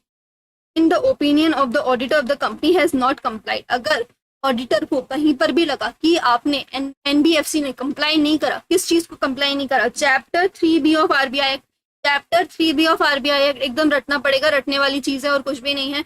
Exceptional report auditor कब करता है, जब ऑडिटर को क्या लगे कि कंपनी ने जो है कंप्लाई नहीं करा, किस चीज को कंप्लाई नहीं करा, chapter 3B of RBI act, NBFC accounts of public deposit reserve bank direction 2016, reserve bank का डायरेक्शन है पब्लिक डिपॉजिट टेकिंग एंटिटीज को, उसको आपने कंपाइल नहीं करा, या फिर NBFC non systematically important non deposit taking RBI direction 2016, या NBFC systematically important non deposit taking. देखो याद करने का तरीका बताती हूँ मैं आपको। एक तो क्या हो गया chapter 3B of RBI act, उसके बाद में वो वाले डायरेक्शन जो कि पब्लिक डिपॉजिट को दिए गए हैं, फिर वो वाले direction systematically important non deposit taking, non systematically important, non deposit taking, right, systematically important, non systematically important, non public deposit, non public deposit, right. Public वाला अलग है, चैप्टर 3 अलग है, उसके बाद में नॉन डिपॉजिट के अंदर क्या हो गया, systematically important and non systematically important, direct RBI direction 2016, इसके अंदर भी यही आएगा, RBI direction 2016, RBI direction 2016, RBI direction 2016।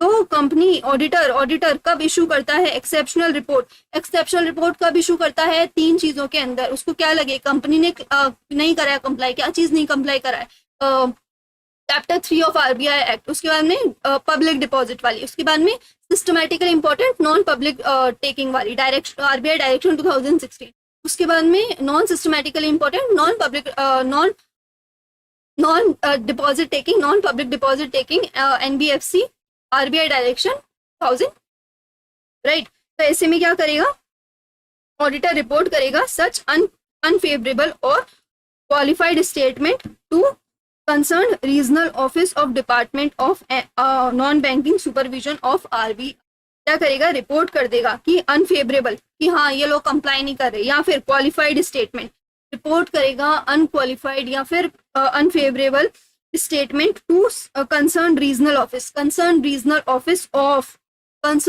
Office of department of non banking supervision of RBI, RBI का नॉन बैंकिंग वाला सिस्टम जो कि सबसे रीजनल वाला ऑफिस होगा वहां पे रिपोर्ट दे देगा कि ये वाली जो एनबीएफसी है वो अनफेवरेबल और अनक्वालिफाइड स्टेटमेंट का रिपोर्टिंग कर देगा, राइट।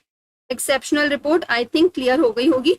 इसके अंदर भी सेम 4 मार्क्स का क्वेश्चन आता है, हर एक के अंदर कहीं से भी 4 मार्क्स का क्वेश्चन आ सकता है, तो भी अपन ये सारे पॉइंट्स पढ़ रहे हैं, तो जो ब्लैक के अंदर दे रखे हैं और जो पॉइंट्स पढ़ रहे हैं, ठीक है। तो अपन ने क्या क्या कंप्लीट कर दिया, प्रूडेंशियल नॉर्म्स कंप्लीट कर दिए, प्रूडेंशियल नॉर्म्स के साथ साथ अपन उसकी कैसे अकाउंट ऑडिटिंग करेंगे वो भी कर दिया। प्रूडेंशियल नॉर्म्स के अंदर अपन ने 3 नॉर्म्स पढ़े थे, राइट, एक हमारा इनकम रिकॉग्निशन पढ़ा था, एक अपन ने अपने प्रूडेंशियल नॉर्म्स पढ़े थे, एंड एक अपन ने कैपिटल एडुकेसी वाला पढ़ा था, राइट। ऑडिट रिपोर्ट भी अपन ने पढ़ लिया, सारे के अंदर अपन क्या चेक करेंगे, डिपॉजिट टेकिंग के अंदर अपन क्या चेक करेंगे, नॉन डिपॉजिट टेकिंग के अंदर अपन क्या चेक करेंगे, एंड एक्सेप्शनल रिपोर्ट अपन कब कब बनाते हैं, 3 केसेस में बनाते हैं, नहीं तो क्या दे दो, रीजनल वाले ऑफिस को दे दो रिपोर्टिंग क्वालिफाइड करके या फिर अनसेटिस्फाइड वाली करके, राइट। उसके बाद में अपन पढ़ रहे हैं कि डिपॉजिट्स को कैसे चेक करेंगे, डिपॉजिट्स को कैसे चेक करेंगे, राइट। तो ऐसे कंपनी, ऐसी एनबीएफसी जो क्या कर रही है, डिपॉजिट ले रही है पब्लिक से, तो उसके पब्लिक डिपॉजिट्स को अपन कैसे चेक करेंगे, पब्लिक डिपॉजिट्स को अपन कैसे चेक करेंगे। NBFC accepting public deposit direction, NBFC account of public deposit, RBI direction 2016, check appropriateness of classification of NBFC. सबसे पहले तो ये देखो कि आपका क्लासिफिकेशन सही हुआ है या नहीं हुआ है। उसके बाद में ceiling of quantum of public deposit link to your credit rating, आपके क्रेडिट रेटिंग के हिसाब से आप कितना अमाउंट तो है वो एक्सेप्ट कर सकते हैं। अब इसको कैसे चेक करेगा कोई ऑडिटर कि आपका क्या क्रेडिट रेटिंग है। Ma'am please repeat the exceptional report in English. तो चलिए प्लीज कर लेते हैं, राइट। तो exceptional report means when the auditor will report exceptional report when he will feel like that you have not followed with these 3 things. What are these 3 things? That you have not followed with the chapter 3B of RBI Act.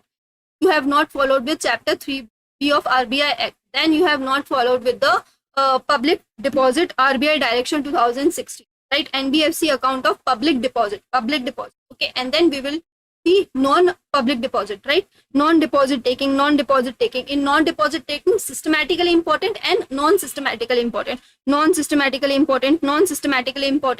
Direction 2016 this is the way to remember it, right? You have when the exceptional report will be called by the RBI, or when exceptional report will be filed by the auditor, when he will feel like you have not followed with chapter 3B of RBI Act, when you have not followed with the public deposit, when you are not a deposit taking entity, non-systematically important, when you are systematically important, non-deposit taking, RBI direction 2016, this is the way to learn it. And when he feel like that you have not complied with all of these things, what he will do? He will issue an unfavorable or qualified statement. He will report such unfavorable or qualified statement to concerned regional office, of Department of Non-Banking Supervision of RBI. He will do the reporting of yours. Okay, are you able to understand till here? This is the only way to learn it. Public deposit taking, non-deposit taking, systematically important, non-systematically important, RBI direction 2016 in all the points, right? Chapter 3, right? And then public deposit taking, non-deposit taking, systematically important, non-systematically important, or RBI direction 2016 in all.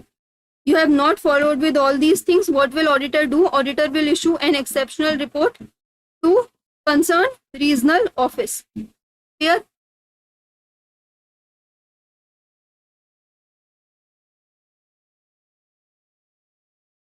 Yes, clear?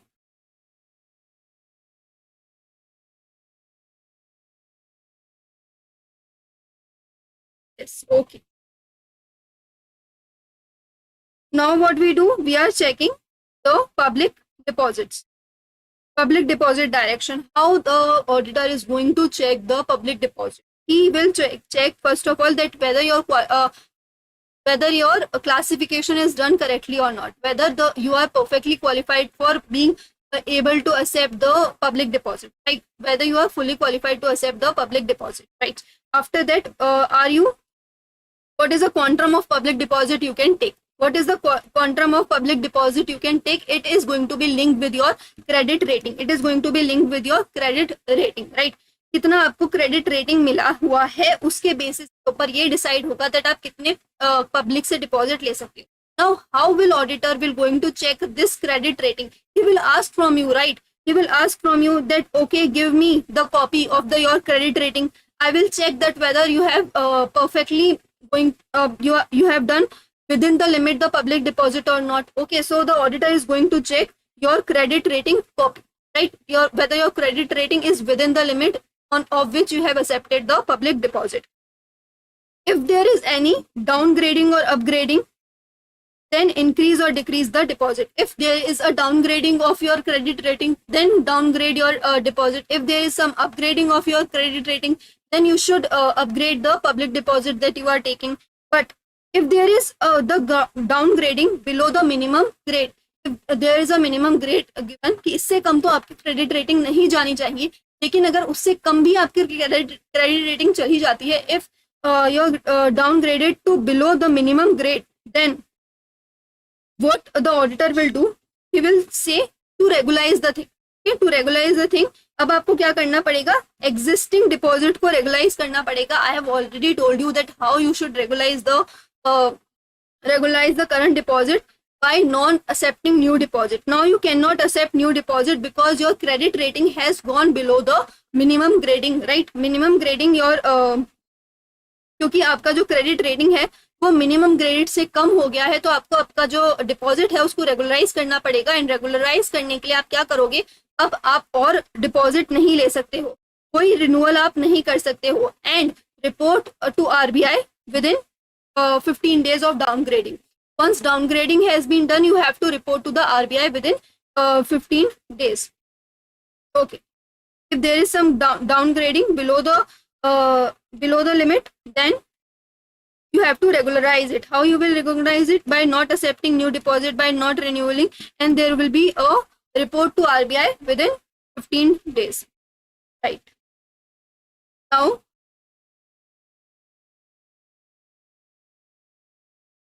the auditor will check all the interest calculations. The auditor will check all the interest calculation, whether the acceptance renewal of deposit by NBFC is as per the only after the return application from the depositor.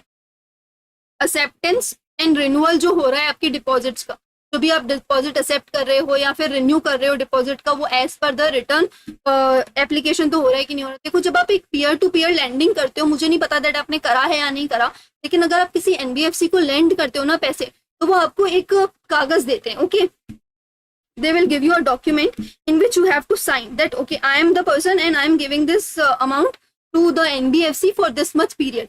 Once that period is being over, then there is a fresh documents issued and again you have to sign it that yes, again I am lending to this NBFC this particular amount, or again I am depositing this particular amount to the NBFC. So the NBFC cannot accept the deposit or it cannot renew it until and unless the depositor, if I am the depositor, I do not do what in return application the deposit, right? We have to do the return application and the auditor have to check it, verify the deposit with the supporting receipt. Supporting receipt we have to verify, common thing. Check whether the liquid investments are in safe custody of commercial banks. So see, there is a limit given that some things, some amount you should keep with the commercial bank, that is to keep it safe. So whether you have done it or not, this is only we have to check whether the liquid investment of the NBFC has been in safe custody of the commercial banks, okay, and whether all the returns etc has been done in the timely manner, and whether BR matlab board resolution has been passed for accepting and holding public deposit, right? Same thing that we have already seen that अगर कोई NBFC है उसको public deposit accept नहीं करना तो उसको क्या करना पड़ेगा, एक बोर्ड रेजोल्यूशन पास करना पड़ेगा. तो अपन ने नॉन डिपॉजिट टेकिंग के अंदर भी देखा था. तो अगर अपनी डिपॉजिट टेकिंग एंटिटी ऐसी बन जाती कि हाँ अब हमको पब्लिक से पैसा नहीं लेना है, तो what he need to they need to do, they need to pass the BR and the auditor need to check it, right? Is everything clear till here? अब बहुत ही छोटा सा पार्ट अपना बचा हुआ है, बाकी सारा अपन ने कर लिया है, राइट? कुछ नहीं है. डिपॉजिट टेकिंग के अंदर भी सेम बातें हैं जो बार बार रिपीट हो रही हैं कि हाँ आप वो ही तो ना, आप अगर क्रेडिट रेटिंग तो नीचे नहीं गिर गई, नीचे गिर गई है तो क्या होगा, रेगुलेट करना पड़ेगा आपको. अब आप और एक्सेप्ट नहीं कर सकते हो पब्लिक डिपॉजिट, रिन्यूअल नहीं कर सकते हो, 15 दिन के अंदर अंदर RBI को बताना पड़ेगा सारे इंटरेस्ट कैलकुलेशन सही हुए हैं कि नहीं हुए हैं, एक्सेप्ट नहीं कर सकते, रिन्यूअल नहीं कर सकते जब तक कि रिटर्न के अंदर नहीं आ जाए, आपने सही नहीं करी है. अगर आपको अब नॉन डिपॉजिट बनना है तो आपको क्या करना पड़ेगा, आपको क्या करना पड़ेगा, BR पास करना, राइट? आई थिंक दैट इस चार्ट से आपको सारी चीजें क्लियर हो गई होंगी. We have done all of these charts. Clear guys? Just write clear in the chat.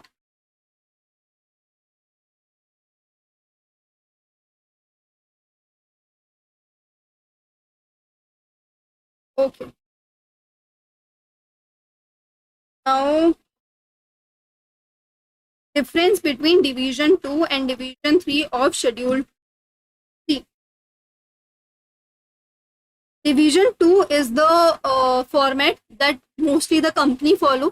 मतलब शेड्यूल 3 के अंदर एक फॉर्मेट दिया हुआ है ना, बैलेंस शीट कैसे बनेगी, P&L कैसे बनेगा, right? The same format we have to write that what is the difference between schedule 3 which is followed by NBFC and schedule 2 which is followed by rest of the companies, right? So what is the difference between these two schedules of schedule 3, these two divisions of schedule, what is the difference?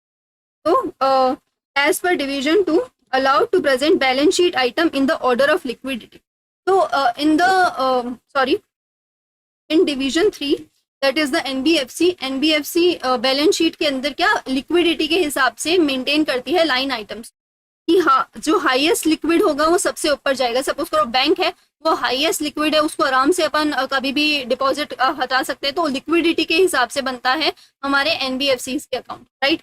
तो allowed to present balance sheet items in order of liquidity. तो हमारी NBFC है वो liquidity के basis के ऊपर अपने balance sheet के आइटम्स को प्रेजेंट करती है. NBFC disclose items of other income and expenses. Disclose कब करना होता है आपको आइटम एक्सपेंस वगैरह को, तो डिस्क्लोज करना पड़ता है 1% ऑफ टोटल इनकम. जब एक कोई एक्सपेंस और इनकम क्या होता है 1% ऑफ टोटल इनकम से ज्यादा हो जाता है तब आपको डिस्क्लोज करना पड़ेगा. लेकिन हमारे डिवीजन 2 के अंदर क्या दे रखा था, 1% ऑफ रेवेन्यू और 10 lakh which ever is higher. लेकिन डिवीजन 2 के अंदर क्या दे रखा है, खाली 10% दे रखा है, सॉरी 1% दे रखा है, राइट? देखो कोई भी इनकम या कोई भी एक्सपेंस जो है ना, कोई भी इनकम और कोई भी एक्सपेंस अगर 1% से ज्यादा हो जाता है तो हमको उसको क्या करना पड़ेगा, डिस्क्लोज करना पड़ेगा इन case of division 3।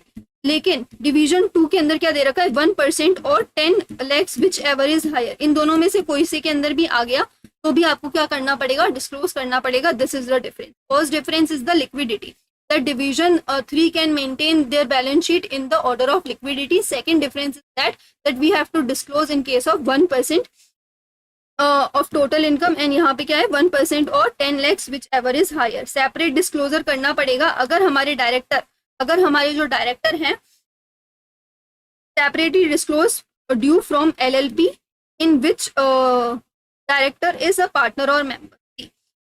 The NBFC's director is partner or member in a LLP. Then we have to disclose the separately that thing that okay our हमारे जो डायरेक्टर हैं वो इस LLP और LLP के अंदर क्या है, पार्टनर है या मेंबर है। ये चीज हमको क्या करनी पड़ेगी, डिस्क्लोज करनी पड़ेगी। लेकिन ऐसा कोई डिस्क्लोजर अपन को कंपनीज एक्ट में तो देखने को मिलता नहीं। कंपनीज एक्ट का क्या मतलब, मैं बोल रही हूँ शेड्यूल 3 जो अपन नॉर्मल फॉलो करते हैं उसके अंदर तो ऐसा कोई डिस्क्लोजर होता नहीं है ना, दैट हमारे डायरेक्टर हैं वो किसी LLP के अंदर पार्टनर और मेंबर होंगे तो हमको डिस्क्लोज करना पड़ेगा। लेकिन NBFC में ये चीज करनी पड़ती है, right. Disclose item of revenue from operation and other income phase of P&L. Okay, ठीक है। आपको रेवेन्यू फ्रॉम ऑपरेशन के अंदर हर एक आइटम को डिस्क्लोज करना पड़ेगा, अदर इनकम को हर एक को डिस्क्लोज करना पड़ेगा statement of profit and loss के अंदर। Condition restriction attached for distribution of stat reserve. उसके बाद में आपको ये देखना पड़ेगा कि आपके पास में जो सिक्योरिटाइज क्या बोलते हैं रिजर्व्स वगैरह हैं उसके लिए उसको डिस्ट्रीब्यूशन करने के लिए कोई कंडीशन या रिस्ट्रिक्शंस लगा रखी हैं क्या, वो सारी चीजें भी आपको देखनी। सेपरेटली डिस्क्लोज करना पड़ेगा आपके ट्रेड रिसीवेबल्स को, ट्रेड पेबल्स को whose credit rating increase significantly. वो ट्रेड रिसीवेबल्स को आपको डिस्क्लोज करना पड़ेगा सेपरेटली जिसकी जो है क्रेडिट रेटिंग जो है इंक्रीज हो गई है सिग्निफिकेंटली। उनको क्या करना पड़ेगा, सेपरेटली डिस्क्लोज करना पड़ेगा ऐसे ट्रेड रिसीवेबल्स को। ये क्या है, डिफरेंस है बिटवीन आपका शेड्यूल 3 के अंदर डिवीजन 2 एंड डिवीजन 3 के अंदर। ये डिवीजन 2 डिवीजन 3 क्या होता है, बैलेंस शीट का फॉर्मेट होता है। सिंपल से 4-5 पॉइंट से याद कर लेना और ये 4-5 पॉइंट एज इट इज आने चाहिए। थोड़ा बहुत याद रहेगा तो दिमाग के अंदर याद हो जाएगा क्या क्या है। लिक्विडिटी वाला पॉइंट है, उसके बाद में डिस्क्लोजर वाला पॉइंट है, उसके बाद में हमारे जो डायरेक्टर हैं वो किसी LLP के अंदर पार्टनर वगैरह हो तो वो चीज आपको डिस्क्लोज करनी पड़ेगी। उसके बाद में ट्रेड रिसीवेबल है जिसका सिग्निफिकेंटली जो है ना क्रेडिट रिस्क बढ़ गया है तो वो आपको डिस्क्लोज करना पड़ेगा। ये 4-5 पॉइंट्स हैं, इसको एकदम 4-5 मार्क्स का ही ये जो है क्वेश्चन आता है। अब हम पढ़ेंगे classification of frauds by NBFC। किस किस तरीके के फ्रॉड्स जो है ना वो NBFC, ये बस नॉर्मल नाम है फ्रॉड्स के, हाँ मिस अप्रोप्रिएशन हो गया, फ्रॉड हो गया, ये हो गया, वो हो गया, राइट। तो यस यही सारी चीज।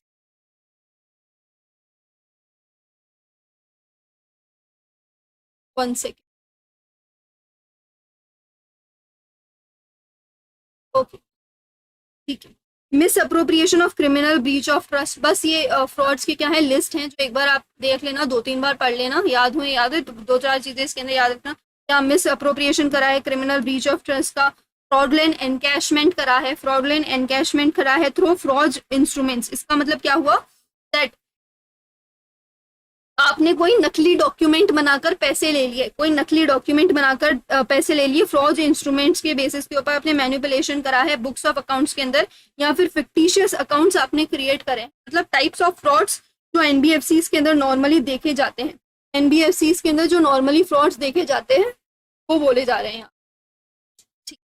उसके बाद में अनऑथोराइज क्रेडिट फैसिलिटी एक्सटेंड कर दी, आपको क्रेडिट का टाइम दिया था 90 डेज का, आपकी क्रेडिट पीरियड को बढ़ा दिया अननेसेसरी, उसको इलीगल तरीके से ग्रेटिफिकेशन के तरीके से आपको क्रेडिट रेटिंग ज्यादा करके दी गई है, चीटिंग करी है, फ्रॉडरी करी है, निग्लिजेंस करा है, कैश शॉर्टेज कर दिया है, राइट, कैश पड़ा हुआ था कैश निकाल लिया, irregularity in foreign exchange transaction, कोई फॉरेन एक्सचेंज का ट्रांजेक्शन है उसके अंदर इरेगुलरिटीज हो रही हैं। ये सारे नॉर्मल फ्रॉड्स हैं जो कि कहाँ पे होते हैं, NBFCs पर होते हैं। Miss appropriation and criminal breach of trust, fraudulent instruments बना के पैसे, अनऑथराइज आपको क्रेडिट इंक्रीज करके दे दी, क्रेडिट का एक्सटेंडेशन कर दिया, चीटिंग कर दिया, फ्रॉडलेंट कर दिया, नेग्लिजेंस एंड कैश शॉर्टेज कर दिया। उसके बाद में आपने क्या करा है, irregularity in foreign exchange transaction and any other type of frauds not specified above. लेकिन अगर कैश शॉर्टेज हुआ है या फिर फॉरेन एक्सचेंज के अंदर कुछ दिक्कत है तो इसको रिपोर्ट करना पड़ेगा, तभी तभी रिपोर्ट करना। अगर कैश के अंदर और फॉरेन एक्सचेंज के अंदर है तो ऑडिटर को क्या बोलो कि आप तभी रिपोर्ट करना जब ये चीज जो हुई है ना वो चीट करने के लिए हुई है, डिफॉल्ट करने के लिए हुई है और चीटिंग एंड डिफॉल्टिंग प्रूव्ड हो गई है, सस्पेक्टेड हो गई, क्या सस्पेक्टेड है या फिर प्रूव्ड है। क्योंकि हो सकता है ना कि फॉरेन एक्सचेंज में थोड़ा सा टाइम लग जाए चीजें होने में, और कैश तो आपने ऐसे ही अभी पीटे एक्सपेंसेस के लिए निकाला था, तो जब तक ये चीजें प्रूफ नहीं हो जाए ऑडिटर आप इसको जबरदस्ती रिपोर्ट मत कर देना, राइट। लेकिन इररिस्पेक्टिव ऑफ दिस थिंग आपको रिपोर्ट करना पड़ेगा। अगर कैश का शॉर्टेज कितना हुआ है, 10,000 से ज्यादा का हुआ है, कैश शॉर्टेज जो है वो 10,000 से ज्यादा की है, तब तो आपको रिपोर्टिंग करनी ही पड़ेगी। और कैश शॉर्टेज जो है वो 5,000 से ज्यादा का हुआ है, जब उसको किसने पकड़ा है, उसको डिटेक्ट करा है मैनेजमेंट ने, ऑडिटर ने या फिर इंस्पेक्टिंग ऑफिसर। तो अगर इन लोगों ने पकड़ा है तो छोटे से छोटा भी कोई ना क्यों ना पकड़ा हो, क्योंकि ये तो पहले ही पकड़ में आ जाना चाहिए था ना। तो अगर उन्होंने इतने का भी पकड़ा है तो भी क्या करना पड़ेगा, आपको रिपोर्ट करना पड़ेगा। कैश इंजिलमेंट हुआ है 10,000 का, और अगर उसको किसने पकड़ा है, हमारे मैनेजमेंट ने, ऑडिटर ने, इंस्पेक्टर ने, तो 5,000 तक का भी हुआ तो भी आपको रिपोर्टिंग करनी पड़ेगी। किस किस चीजों की, कैश शॉर्टेज की एंड फॉरेन एक्सचेंज वाले की। उसके अलावा भी तीन चार पॉइंट याद रखना कि क्या हुआ है, हमारा चीटिंग हुआ है, चीटिंग हुआ है, फ्रॉजरी हुआ है, या फिर है ना फ्रॉड डॉक्यूमेंट बनाए हैं, या फिर क्रेडिट पीरियड को एक्सटेंड करने की कोशिश करी है, यहाँ पे miss appropriation and criminal breach of trust हुआ है, या फिर any other fraud which is not specified above. I think that बहुत सारी चीजें आपके दिमाग के अंदर, माइंड के अंदर रिटेन हुई होंगी, लेकिन जब तक आप इसका मल्टीपल टाइम रिवीजन एक बार खुद से नहीं करोगे, 2-3 बार खुद से नहीं करोगे, तब तक कुछ नहीं हो सकता। मैं कितनी बार भी क्लास के अंदर, हाँ एक काम आप जरूर कर सकते हो, ये वाली वीडियो को बार बार देख सकते हो जब भी आपको टाइम मिल जाए, so that you can easily be able to revise the things. Now audit checklist for NBFC for investment credit company. Investment credit company जो है उसका कैसे चेकिंग करोगे आप। तो अपना लास्ट टॉपिक क्या बचा हुआ है, ऑडिट चेकलिस्ट। ऑडिट चेकलिस्ट अपन किसकी चेकलिस्ट करेंगे, एनबीएफसी की चेकलिस्ट करेंगे, जो कि है अपनी investment trading company. Investment trading company है, इसका सबसे पहले अपन क्या करेंगे, वेरीफाई करेंगे शेयर्स एंड सिक्योरिटीज वाली एनबीएफसीज होती हैं जो कि इन्वेस्टमेंट करती हैं शेयर्स एंड सिक्योरिटीज के अंदर। तो हम लोग फिजिकली वेरीफाई करेंगे कि इनके पास में वो सारे शेयर्स एंड सिक्योरिटीज हैं भी या नहीं है। ऑब्टेन करेंगे कंफर्मेशन फ्रॉम डिपॉजिटरीज। एज आप लोगों को सबको पता होगा, दुखी हाँ मैं दुखी हो गया यूट्यूब पे, मैं खुद भी दुखी हो गई यूट्यूब से, ये वाला सही है बिल्कुल। Obtain confirmation from depository. बहुत लैग भी कर रहा है, पता नहीं क्या घूम रहा है, मुझे खुद को समझ में नहीं आ रहा दैट क्या हो रहा है। अब से शांति मिलेगी, कल से मेरे को भी शांति। कंफर्मेशन आपको खुद को ही पता है दैट सारे भी सिक्योरिटीज वगैरह जो भी होंगे वो डीमैट फॉर्म के अंदर रखे जाते हैं, राइट, डीमैट फॉर्म के अंदर रखे जाते हैं। तो डिपॉजिटरी अपन चेक करेंगे कि हाँ इनके पास में ये सारी सिक्योरिटीज वगैरह है तो नहीं है। कोई भी लोन नहीं ले सकते अपने खुद के शेयर्स के ऊपर, ये आपको मैंने पहले ही बताया था कि कोई भी एनबीएफसी अपने खुद के लोन्स के ऊपर आपको लोन नहीं दे सकती, के शेयर्स के ऊपर लोन नहीं दे सकती। तो वही चीज जो है ना ऑडिटर अपना चेक कर लेगा। चेक कंप्लायंस विद AS13 के साथ साथ कंप्लायंस अपन देखेंगे। बाद में dividend declaration received by NBFC, dividend declaration received by NBFC and interest accrued account of NBFC। तो देखो क्योंकि आप क्या कर रहे हो, किस में इन्वेस्टमेंट कर रहे हो, आप सिक्योरिटीज वगैरह के अंदर इन्वेस्टमेंट कर रहे हो, तो आपको कितना इंटरेस्ट रिसीव हो रहा है, राइट, आपको कितना इंटरेस्ट रिसीव हो रहा है, कितना डिविडेंड रिसीव हो रहा है, ये सारी चीजें भी ऑडिटर चेक करेगा, वेरीफाई करेगा, चेक करेगा। क्लासिफिकेशन आप सही से तो कर रहे हो ना एडवांसेस एंड लोन्स के ऊपर, चेक करेगा दैट डिविडेंड जो है वो आप कैश बेसिस, आप जितना भी डिविडेंड वगैरह है वो कैश बेसिस ऊपर ही रिकॉर्डिंग कर रहे हो। वेरीफाई करेगा board meeting minutes for purchasing and selling of your own all invest. मतलब बोर्ड मीटिंग के अंदर बोला गया था ना दैट हाँ हम ये इन्वेस्टमेंट लेने वाले हैं, कि कहीं ऐसे ही आपने बिना बोर्ड को बताए ही इन्वेस्टमेंट कर लिया, राइट। तो इसके अंदर अपन ने क्या देखा, दैट एनबीएफसी की क्या क्या चेकलिस्ट होने वाली है हमारी इंश्योरेंस कंपनी, राइट, इंश्योरेंस बोल रही हूँ, investment credit company, right, investment credit company. तो फिजिकली वेरीफाई करना दैट आपके पास में वो सारे शेयर्स एंड सिक्योरिटीज है तो नहीं है, डिपॉजिटरी से भी पूछ लेना दैट सारे शेयर्स एंड सिक्योरिटी नहीं है, खुद के ऊपर तो कोई लोन नहीं दे रखा, खुद के शेयर्स के ऊपर तो कोई लोन नहीं दे रखा, AS13 का कंप्लायंस आप कर रहे हो कि नहीं कर रहे हो, क्योंकि कहाँ पे आप कर रहे हो, आपके पास में सिक्योरिटीज है तो आपके पास में क्या आना चाहिए, कोई ना कोई डिविडेंड आना चाहिए, इंटरेस्ट वगैरह आना चाहिए, राइट। तो ये सब सही से आ रहा है कि नहीं आ रहा चेक कर लेना। Classification of loans and advances का क्लासिफिकेशन चेक कर लेना। उसके बाद में डिविडेंड आप कैश बेसिस के ऊपर ही रिकॉर्ड तो नहीं रिकॉर्ड कर रहे हो, वेरीफाई करना है अपने बोर्ड मीटिंग का minutes, right, regarding the purchase on sale of invest, right. यहाँ तक सबको सब कुछ क्लियर है। एक बार अपन क्या करेंगे, नोट से सारी ही चीजें एक बार पढ़ लेंगे ताकि सारी चीजें एक बार अपने दिमाग के अंदर रिटेन हो जाएं।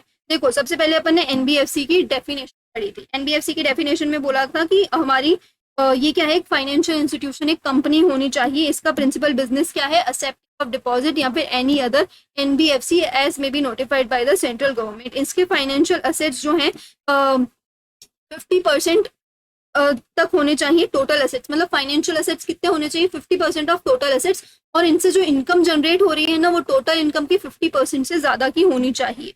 अगर ये सारी चीजें हैं तो आप इंडिया के अंदर वर्किंग कैसे कर पाओगे। 45IA बोलता है दैट आपको ऑब्टेन करना पड़ेगा certificate of registration from the RBI and maintain करना पड़ेगा net own fund of 2 crore rupees, right. तो आपको क्या आप क्या कर पाओगे, इंडिया के अंदर एज अ एनबीएफसी रजिस्टर हो पाओगे। टाइप्स ऑफ एनबीएफसी के अंदर अपन ने देखा कि as per deposit, deposit taking, non deposit taking. Non deposit taking के अंदर क्या था, systematically important and non systematically important, right, based on activity, infrastructure, debt fund, investment credit company. इसके ऊपर ही तो अपन ने अभी इन्वेस्टमेंट क्रेडिट कंपनी का ही तो अपन ने सारा ऑडिट वगैरह देखा था, right. Infrastructure finance company, micro finance company, core investment company, और भी बहुत सारी टाइप्स की कंपनी है। लेकिन कुछ कुछ एनबीएफसीज है जिनका रजिस्ट्रेशन लेना जरूरी नहीं है। क्यों? क्योंकि इनका खुद का एक्ट है, इनके खुद के जने हैं जो कि क्या करते हैं, जैसे कि सेबी वगैरह हुआ अपने स्टॉक एक्सचेंज, स्टॉक ब्रोकिंग के अंदर, हाउसिंग फाइनेंस का अपना है, चिट कंपनी का अपना खुद का एक्ट है, तो ये वहां से रेगुलेट होती है। इस वजह से इनको RBI से रजिस्ट्रेशन कराने की कोई नीड नहीं है, राइट। उसके बाद में अपन ने बैंक एंड एनबीएफसी के बारे में पढ़ा कि एनबीएफसी जो है ना डिमांड डिपॉजिट एक्सेप्ट नहीं कर सकती, टर्म डिपॉजिट कर सकती है। ये पेमेंट एंड सेटलमेंट सिस्टम का पार्ट नहीं बनेंगी, कोई भी चेक फैसिलिटी अवेलेबल नहीं है, DIGIC का इंश्योरेंस भी नहीं है, और कोई भी मिनिमम एक्सपोजर नहीं है अपनी क्या बोलते हैं प्रायोरिटी सेक्टिंग लैंडिंग का। उसके बाद में अपन ने क्या पढ़ा, प्रूडेंशियल नॉर्म्स पढ़े। प्रूडेंशियल नॉर्म्स के अंदर capital requirement, income recognition and provisioning requirement अपन ने पढ़ी। कैपिटल रिक्वायरमेंट के अंदर अपन ने पढ़ा Tier 1 प्लस Tier 2 15%, उसके बाद में ओनली Tier 1 10%, और अगर आप एक ऐसी एनबीएफसी हो जो कि गोल्ड ज्वेलरी को रेंट करती है तो कितना होगा, 12% रहेगा। तो अपना कितना रहेगा, 12% रहेगा। इनकम रिकॉग्निशन के अंदर खाली सिंपल सी ये बात बोली गई दैट अगर आप एनपीए हो तो उसको कैसे रिकॉग्नाइज करना, जब एक्चुअली आपके पास में पैसे आ जाएं। अगर आपके पास में एनपीए है तो उसको कैसे रिकॉग्नाइज करना, जब आपके पास में एक्चुअली पैसे आ जाएं तभी आप उसका इनकम रिकॉग्निशन करना। और अगर पहले ही कोई ड्यू बेसिस के ऊपर आपने इनकम का रिकॉग्निशन कर दिया था तो उसको आपको क्या करना है, रिवर्स कर देना है, राइट। उसके बाद में हम बात कर रहे हैं असेट क्लासिफिकेशन की। उसके बाद में हम बात कर रहे हैं असेट के क्लासिफिकेशन की। तो स्टैंडर्ड मतलब कोई डिफॉल्ट नहीं है, सब स्टैंडर्ड मतलब आप एनपीए हो of not more than 18 months and NPA हो of not more than 12 months. पर इसको आप चेंज कर लीजिएगा, ये मतलब मोर देन है, right, more than 18 months and 12 months, तो आप क्या हो जाओगे, डाउटफुल हो जाओगे। फिर हमने देखा एनपीए को क्या बोलते हैं, ये बोल रहे ना कि अच्छा 18 मंथ से एनपीए है, 12 मंथ से एनपीए है, तो ये एनपीए क्या है। तो अगर आप सिस्टमैटिकली इंपॉर्टेंट वाली कंपनी हो तो ड्यू रहेगा 3 मंथ्स के लिए, और नॉन सिस्टमैटिक हो तो ड्यू रहेगा 6 मंथ के लिए, सॉरी 3 मंथ्स के लिए, 6 मंथ के लिए। एंड अगर आप एक ऐसी कंपनी हो जो कि लीज करती है, जो कि क्या करती है, लीज रेंटल करती है, तो ओवर ड्यू अगर 12 मंथ से ज्यादा का होगा तब जाकर आप क्या करोगे, एनपीए कहलाओगे। तो अपन ने एसेट का क्लासिफिकेशन क्यों करा था, अपन ने एसेट का क्लासिफिकेशन इसलिए करा था ताकि अपन उसकी प्रोविजनिंग कर सके, राइट। तो प्रोविजनिंग कितना होगा, तो स्टैंडर्ड है तो अपना कितना रहेगा 0.4% एंड 0.25%। सब स्टैंडर्ड है तो एक है, सब स्टैंडर्ड के अंदर एक ही है 10%। डाउटफुल है और वो भी अनसिक्योर्ड है, पूरी तरीके से डाउटफुल है और अनसिक्योर्ड है तो 100% प्रोविजनिंग करेंगे, और डाउटफुल है, सिक्योर्ड है, 1 साल तक था तो 20%, 1 साल से 3 साल तक का है तो 30%, 3 साल से ज्यादा का है तो 50% का प्रोविजनिंग करेंगे, और लॉस एसेट है तो उसको राइट ऑफ कर दिया जाएगा, राइट। फिर उसके बाद में अपन ने ऑडिट प्रोसीजर्स पढ़ा था कि प्रोडेंशियल नॉर्म्स के ऑडिट प्रोसीजर मतलब कैसे चेक करें कि उन्होंने प्रोडेंशियल नॉर्म्स को फॉलो भी करा है कि नहीं करा है। तो देखो, सबसे पहले चेक कंप्लायंस करो कि आपने प्रोडेंशियल नॉर्म्स को करा है कि नहीं करा। अपने खुद के अगेंस्ट तो आपने एक लोन तो नहीं दे दिया, अपने खुद के शेयर्स के अगेंस्ट। उसके बाद में क्या हमारे बोर्ड ऑफ डायरेक्टर्स ने कैसी पॉलिसी बना रखी है for calling and demanding of loans. उसके बाद में एनपीए को आपने तभी तो रिकॉग्नाइज करा है ना, ऑन रियलाइज बेसिस के ऊपर। Whether account is classified as NPA in previous year, अगर वो इस साल कंटिन्यू नहीं कर रहा है एज एनपीए तो वो अच्छी तरीके से रेगुलर हो गया है कि नहीं हो गया, राइट। उसके बाद में अपन ने आरबीआई डायरेक्शन के अंदर प्रूडेंशियल नॉर्म्स को कंप्लीट कर दिया। अब अपन क्या पढ़ने वाले हैं कि डिपॉजिट को तरीके से क्लासिफाई करते हैं। उसके बाद में अपन ऑडिट रिपोर्ट के अंदर पढ़ेंगे कि सारी के अंदर क्या चेक करना है, पब्लिक डिपॉजिट के अंदर क्या चेक करना है, नॉन डिपॉजिट टेकिंग के अंदर क्या चेक करना है, and exceptional reporting, right. Public deposit के अंदर क्या क्या चेक करना है कि आपका क्लासिफिकेशन अच्छे से तो हुआ है, अपने पब्लिक डिपॉजिट अपने क्रेडिट रेटिंग के हिसाब से तो लिया है। क्रेडिट रेटिंग को कैसे चेक करेंगे, मांगेंगे क्या मांगेंगे, ओरिजिनल कॉपी मांगेंगे क्रेडिट रेटिंग का, ओरिजिनल कॉपी मांगेंगे आपकी क्रेडिट रेटिंग का to check the public deposit. अगर कोई डाउनग्रेडिंग अपग्रेडिंग वगैरह हुई है, इंक्रीज डिक्रीज हुआ है आपके डिपॉजिट के अंदर तो उसके हिसाब से आपको करना पड़ेगा। मिनिमम ग्रेड से भी नीचे चली गई आपकी क्रेडिट रेटिंग तो आपको क्या करना पड़ेगा, रेगुलराइज करना पड़ेगा। रेगुलराइज करने के लिए आपको क्या करना पड़ेगा, अब से आप कोई न्यू डिपॉजिट नहीं ले सकते हो, कोई रिन्यूअल नहीं कर सकते, और आपकी रिपोर्टिंग किसको जाएगी, आरबीआई को जाएगी 15 डेज के अंदर अंदर, जब भी आपकी क्या हुई है, डाउनग्रेडिंग हुई है। इसके ऊपर अलग से क्वेश्चन आता है कि डाउनग्रेडिंग हो गई तो क्या करोगे आप, डाउनग्रेडिंग होगी तो क्या करोगे आप, रेगुलराइज करने की कोशिश करोगे। रेगुलराइज करके कैसे करते हैं रेगुलराइज, अब से कोई नए डिपॉजिट नहीं लिए जाएंगे, राइट। आप कोई फ्रेश डिपॉजिट नहीं ले सकते हो, सारे के सारे डिपॉजिट अब रिन्यू नहीं हो सकते हैं, सारे के सारे डिपॉजिट अब ड्यू हो जाएंगे, आपको सबका पेमेंट करना पड़ेगा, राइट। और आरबीआई के पास में आपकी चीजें चली जाएंगी, रिपोर्ट चली जाएगी 15 डेज के अंदर अंदर। चेक करो इंटरेस्ट का कैलकुलेशन, चेक करो दैट आपने सब लोगों को डिपॉजिट तभी दिया था ना, एक्सेप्टेंस एंड रिन्यूअल तभी हुआ था ना जब आपने क्या किया था, रिटर्न एप्लीकेशन दी थी। उनसे वेरीफाई करो आपके रजिस्टर को विद योर रिसिप्ट्स। उसके बाद में लिक्विड इन्वेस्टमेंट को आपको सेफ कस्टडी के अंदर रखना पड़ेगा आपके कमर्शियल बैंक के साथ में। उसके बाद में check whether return has been filed on timely manner और नॉट, क्वार्टरली देनी पड़ती है आरबीआई को, और बीआर पास हुआ था कि नहीं हुआ था for non acceptance of public. उसके बाद में हम लोगों ने क्या पढ़ा, हम लोगों ने पढ़ा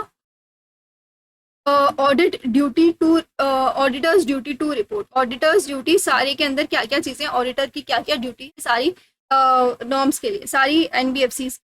तो ये ड्यूटी है दैट आपका सर्टिफिकेट ऑफ रजिस्ट्रेशन ऑब्टेन हुआ था कि नहीं हुआ था, सर्टिफिकेट ऑफ रजिस्ट्रेशन एक्चुअली लेना भी था कि नहीं लेना था as per your principal business, and net own fund की मीटिंग रिक्वायरमेंट को मीट कर रहे हो कि नहीं कर, राइट।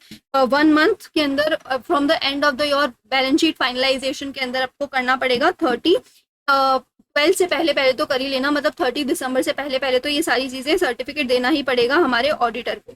उसके बाद में बात आती है दैट पब्लिक डिपॉजिट टेकिंग को तरीके से ऑडिट किया जाएगा। तो वेदर आपका जो डिपॉजिट हुआ है वो विद इन लिमिट तो हुआ है ना, अगर कोई एक्सेस कर दिया है तो उसको रेगुलराइज करो। Whether the public deposit is accepted without minimum credit rating के बिना तो आपने कोई एक्सेप्टेंस नहीं कर लिया है, तो कैपिटल एडुकेसी रेशियो का मेंटेनेंस हुआ है कि नहीं हुआ है, कोई डिफॉल्ट तो नहीं कर दिया है आपने इंटरेस्ट एंड प्रिंसिपल के पेमेंट के अंदर, एंड रिटर्न जो है ना वो टाइमली मैनर के अंदर अंदर आपकी हुई है कि नहीं हुई है, राइट। उसके बाद में हमने पढ़ा okay non deposit taking NBFC का कैसे ऑडिट करेंगे। तो बीआर देख लेना कि आपने बोर्ड रेजोल्यूशन तो पास करा है ना कि आप कोई भी एक्सेप्टेंस नहीं करोगे। उसके बाद में आपने कहीं फिर तो ड्यूरिंग द ईयर एक्सेप्टेंस तो नहीं कराना। उसके बाद में कंपाइल तो कर रहे हो सारे प्रूडेंशियल नॉर्म्स को। उसके बाद में CAR मतलब कैपिटल एडुकेसी रेशियो को तो मेंटेन कर रहे हो ना, सारी एनुअल स्टेटमेंट्स वगैरह आप टाइम के अंदर तो सबमिट कर रहे हो ना। Whether NBFC has been perfectly classified as micro finance institution अच्छी तरीके से उसको क्लासिफाई करा है कि नहीं करा है। एक्सेप्शनल रिपोर्ट अपन सबमिट करते हैं, ऑडिटर कब करते हैं, चैप्टर 3 के हिसाब से। पब्लिक डिपॉजिट, फिर उसके बाद में deposit taking, non deposit taking, RBI rule direction 2016। Report जो है क्वालिफाई अनफेवरेबल करनी पड़ेगी कंसर्न रीजनल ऑफिस में ऑफ आरबीआई, राइट। उसके बाद में डिफरेंस पढ़े थे अपन ने डिवीजन 2 डिवीजन 3 के अंदर, ज्यादा कुछ नहीं है। लिक्विडिटी के बेसिस के ऊपर डिस्क्लोजर करना पड़ेगा, डिस्क्लोजर अगर कोई डायरेक्टर पार्टनर एंड मेंबर है तो। उसके बाद में हर एक लाइन आइटम को आपको दिखाना पड़ेगा आपकी P&L के अंदर। उसके बाद में ट्रेड रिसीवेबल जिसका सिग्निफिकेंटली रिस्क सब्सटेंशियल हो गया है तो वो चीज़ें आपको बतानी पड़ेंगी। क्लासिफिकेशन ऑफ फ्रॉड्स क्या क्या होते हैं वो अपन ने देखे। उसके बाद में इन दोनों को कैश इम्बल्समेंट एंड फॉरेन एक्सचेंज वाले को रिपोर्ट नहीं करेंगे जब तक कि सस्पेक्टेड या फिर प्रूव्ड नहीं हो गया हो। लेकिन अगर 10,000 से ज़्यादा है तब तो आपको रिपोर्टिंग करनी ही पड़ेगी। और 5,000 से ज़्यादा है अगर ये सब डिटेक्ट किसने करा था, मैनेजमेंट ने करा था, ऑडिटर ने करा था या इंस्पेक्टिंग ऑफिसर ने करा था। इसके बाद में we have done with currently the investment credit company का ऑडिट अपन कैसे करते हैं। तो कैसे करते हैं अपन को देखना पड़ेगा कि उनके पास में वो शेयर्स एंड सिक्योरिटी प्रेजेंट भी है कि नहीं है। डिपॉजिटरी से अपन कंफर्मेशन लेंगे। उसके बाद में कोई भी लोन अपने खुद के शेयर्स के हिसाब से नहीं ले लिया। AS 13 का कंप्लायंस देखेंगे। डिविडेंड और इंटरेस्ट जो रिसीव हुआ है उसका कंप्लायंस देखेंगे। चेक करेंगे दैट आपने प्रॉपर क्लासिफिकेशन तो करा है ना लोन्स एंड एडवांसेस का। वेरीफाई करेंगे कि बोर्ड्स की मिनट्स को कि आपने परचेज करने के लिए बोर्ड्स की मिनट्स करी थी कि नहीं करी थी for sale of invest, right. यहाँ तक सबको सब कुछ क्लियर है क्या? अपन ने पूरा जो है ना एनबीएफसी को कवर कर लिया है विद द नोट्स। अब अपन बस मॉड्यूल से उसको एक बार दिखा दूंगी आपको दैट सारी चीजें कवर्ड हैं। एंड देन कल अपन इसके सारे के सारे क्वेश्चंस वगैरह जो हैं वो डिस्कस, राइट। यहाँ तक सबको क्लियर है? जल्दी से clear in the chat.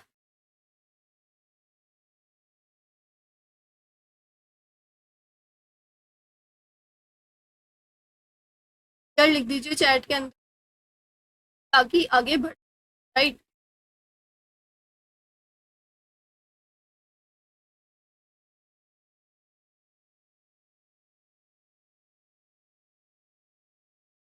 Okay,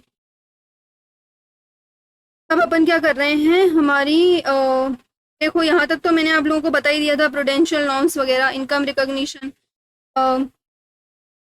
after that देखो ये सब स्टैंडर्ड वगैरह के अंदर डाउटफुल के अंदर पूरा क्लासिफिकेशन कर रहे हैं। 18 मंथ्स, 12 मंथ्स, लॉस असेट। फिर ये नॉन एनपी के बारे में बता रहा है कि एनपी कब कब हो जाएगा। Over due for 6 months in that case, right. Lease rental का केस है तो 12 मंथ्स। प्रोविजनिंग रिक्वायरमेंट, फिर अगर लॉस असेट है तो 100% राइट ऑफ कर देना। अगर डाउटफुल है और अनसिक्योर्ड है तो 100% डाउटफुल है लेकिन अप टू दिस ईयर है तो कितना परसेंटेज और प्रोविजन बताना पड़ेगा। सब स्टैंडर्ड है तो 10% और स्टैंडर्ड है तो 0.40 एंड 0.25, राइट। ये रहा 0.25। उसके बाद में ऑडिट प्रोसीजर्स अपन ने पढ़ लिए थे of checking the prudential norms. Registration कराया है कि नहीं कराया, रिक्वायरमेंट भी थी कि नहीं थी, राइट। उसके बाद में ये वाला भी अपन ने पब्लिक डिपॉजिट टेकिंग वाले का देख लिया था कि कितना पब्लिक डिपॉजिट आपने लिया है अपनी क्रेडिट रेटिंग के हिसाब से तो लिया है कि नहीं लिया है, राइट। उसके बाद में इंटरेस्ट का कैलकुलेशन वगैरह। रिन्यूअल तो नहीं कर दिया है without taking in return application.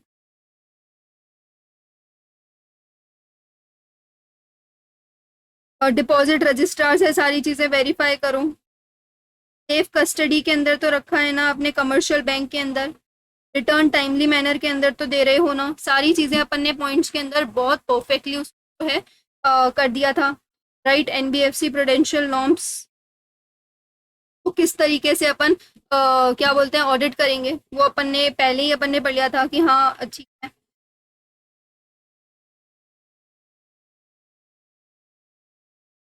Apply तो कराए ना सारे प्रूडेंशियल नॉर्म्स के लिए आपने। जो भी अनरियलाइज इनकम है उसको P&L के अंदर शो करेंगे on the realise basis. NPA should be accounted on realise basis.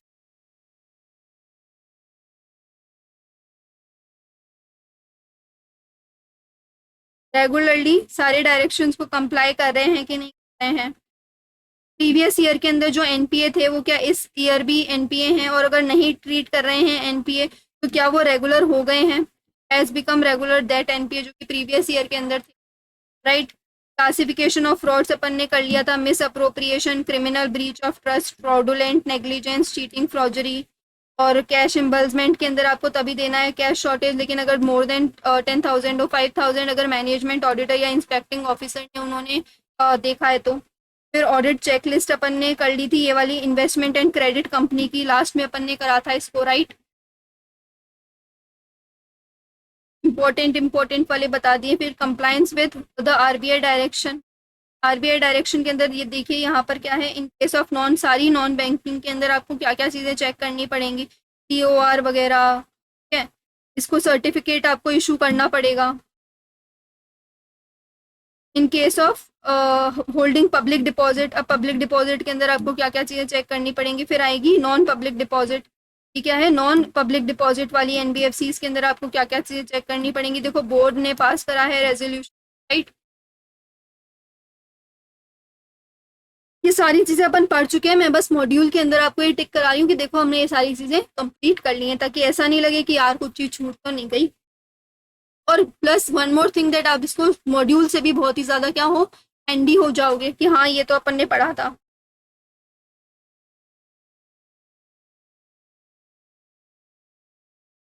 Qualified statement अपन क्यों डाल देते हैं, एक्सेप्शनल रिपोर्टिंग अपन करते हैं चैप्टर 3। फिर public deposit and non public deposit, right. ये कारोबारों का कंप्लायंस नहीं होगा क्योंकि अभी 2020 वाला चलेगा ही नहीं, 2022 वाला अपना आया नहीं है, तो इसको पढ़ने से कोई सेंस नहीं है, राइट। तब फॉर्मेटिंग इंडेक्स की पढ़ने से कोई सेंस। उसके बाद में अपना वो आएगा डिवीजन 1 डिवीजन 2 वाला, यस। डिवीजन 1 डिवीजन 2 अपन ने कंप्लीट कर लिया था कि वो एज अ लिक्विडिटी के बेसिस के ऊपर होगा, डिस्क्लोजर करना पड़ेगा 1% के एलएलपी वगैरह के अंदर अगर हमारे पार्टनर डायरेक्टर पार्टनर हैं तो, राइट। सेपरेटली ट्रेड रिसीवेबल को करो जिसका सिग्निफिकेंटली क्रेडिट रिस्क इंक्रीज हो गया है। And with this we have completed whole of our NBFC वाला चैप्टर। अब आपको क्या करना है, इसके टेस्ट ऑफ नॉलेज के क्वेश्चन सॉल्व करने, प्रैक्टिस बुक मैं जल्दी देने वाली हूँ चैनल के अंदर। और कल अपन इसके सारे के सारे क्वेश्चंस डिस्कस करेंगे। If you are in the batch on the G meet only, link वगैरह जो भी हैं आपको टेलीग्राम ग्रुप के अंदर मिल जाएंगे, ओके। तो लेट मी नो दैट कैसा था ये वाली जो चीज़, ये सारे आपको एक बार सॉल्व करके देखने हैं, मोस्टली आपको आ जाएंगे, ठीक है। कल अपन इसको डिस्कस भी कर लेंगे। अगर आपने बैच परचेज किया है तो अगर अच्छा लग रहा है तो आप परचेज कर सकते हैं, राइट। सो ये 1 सेकेंड।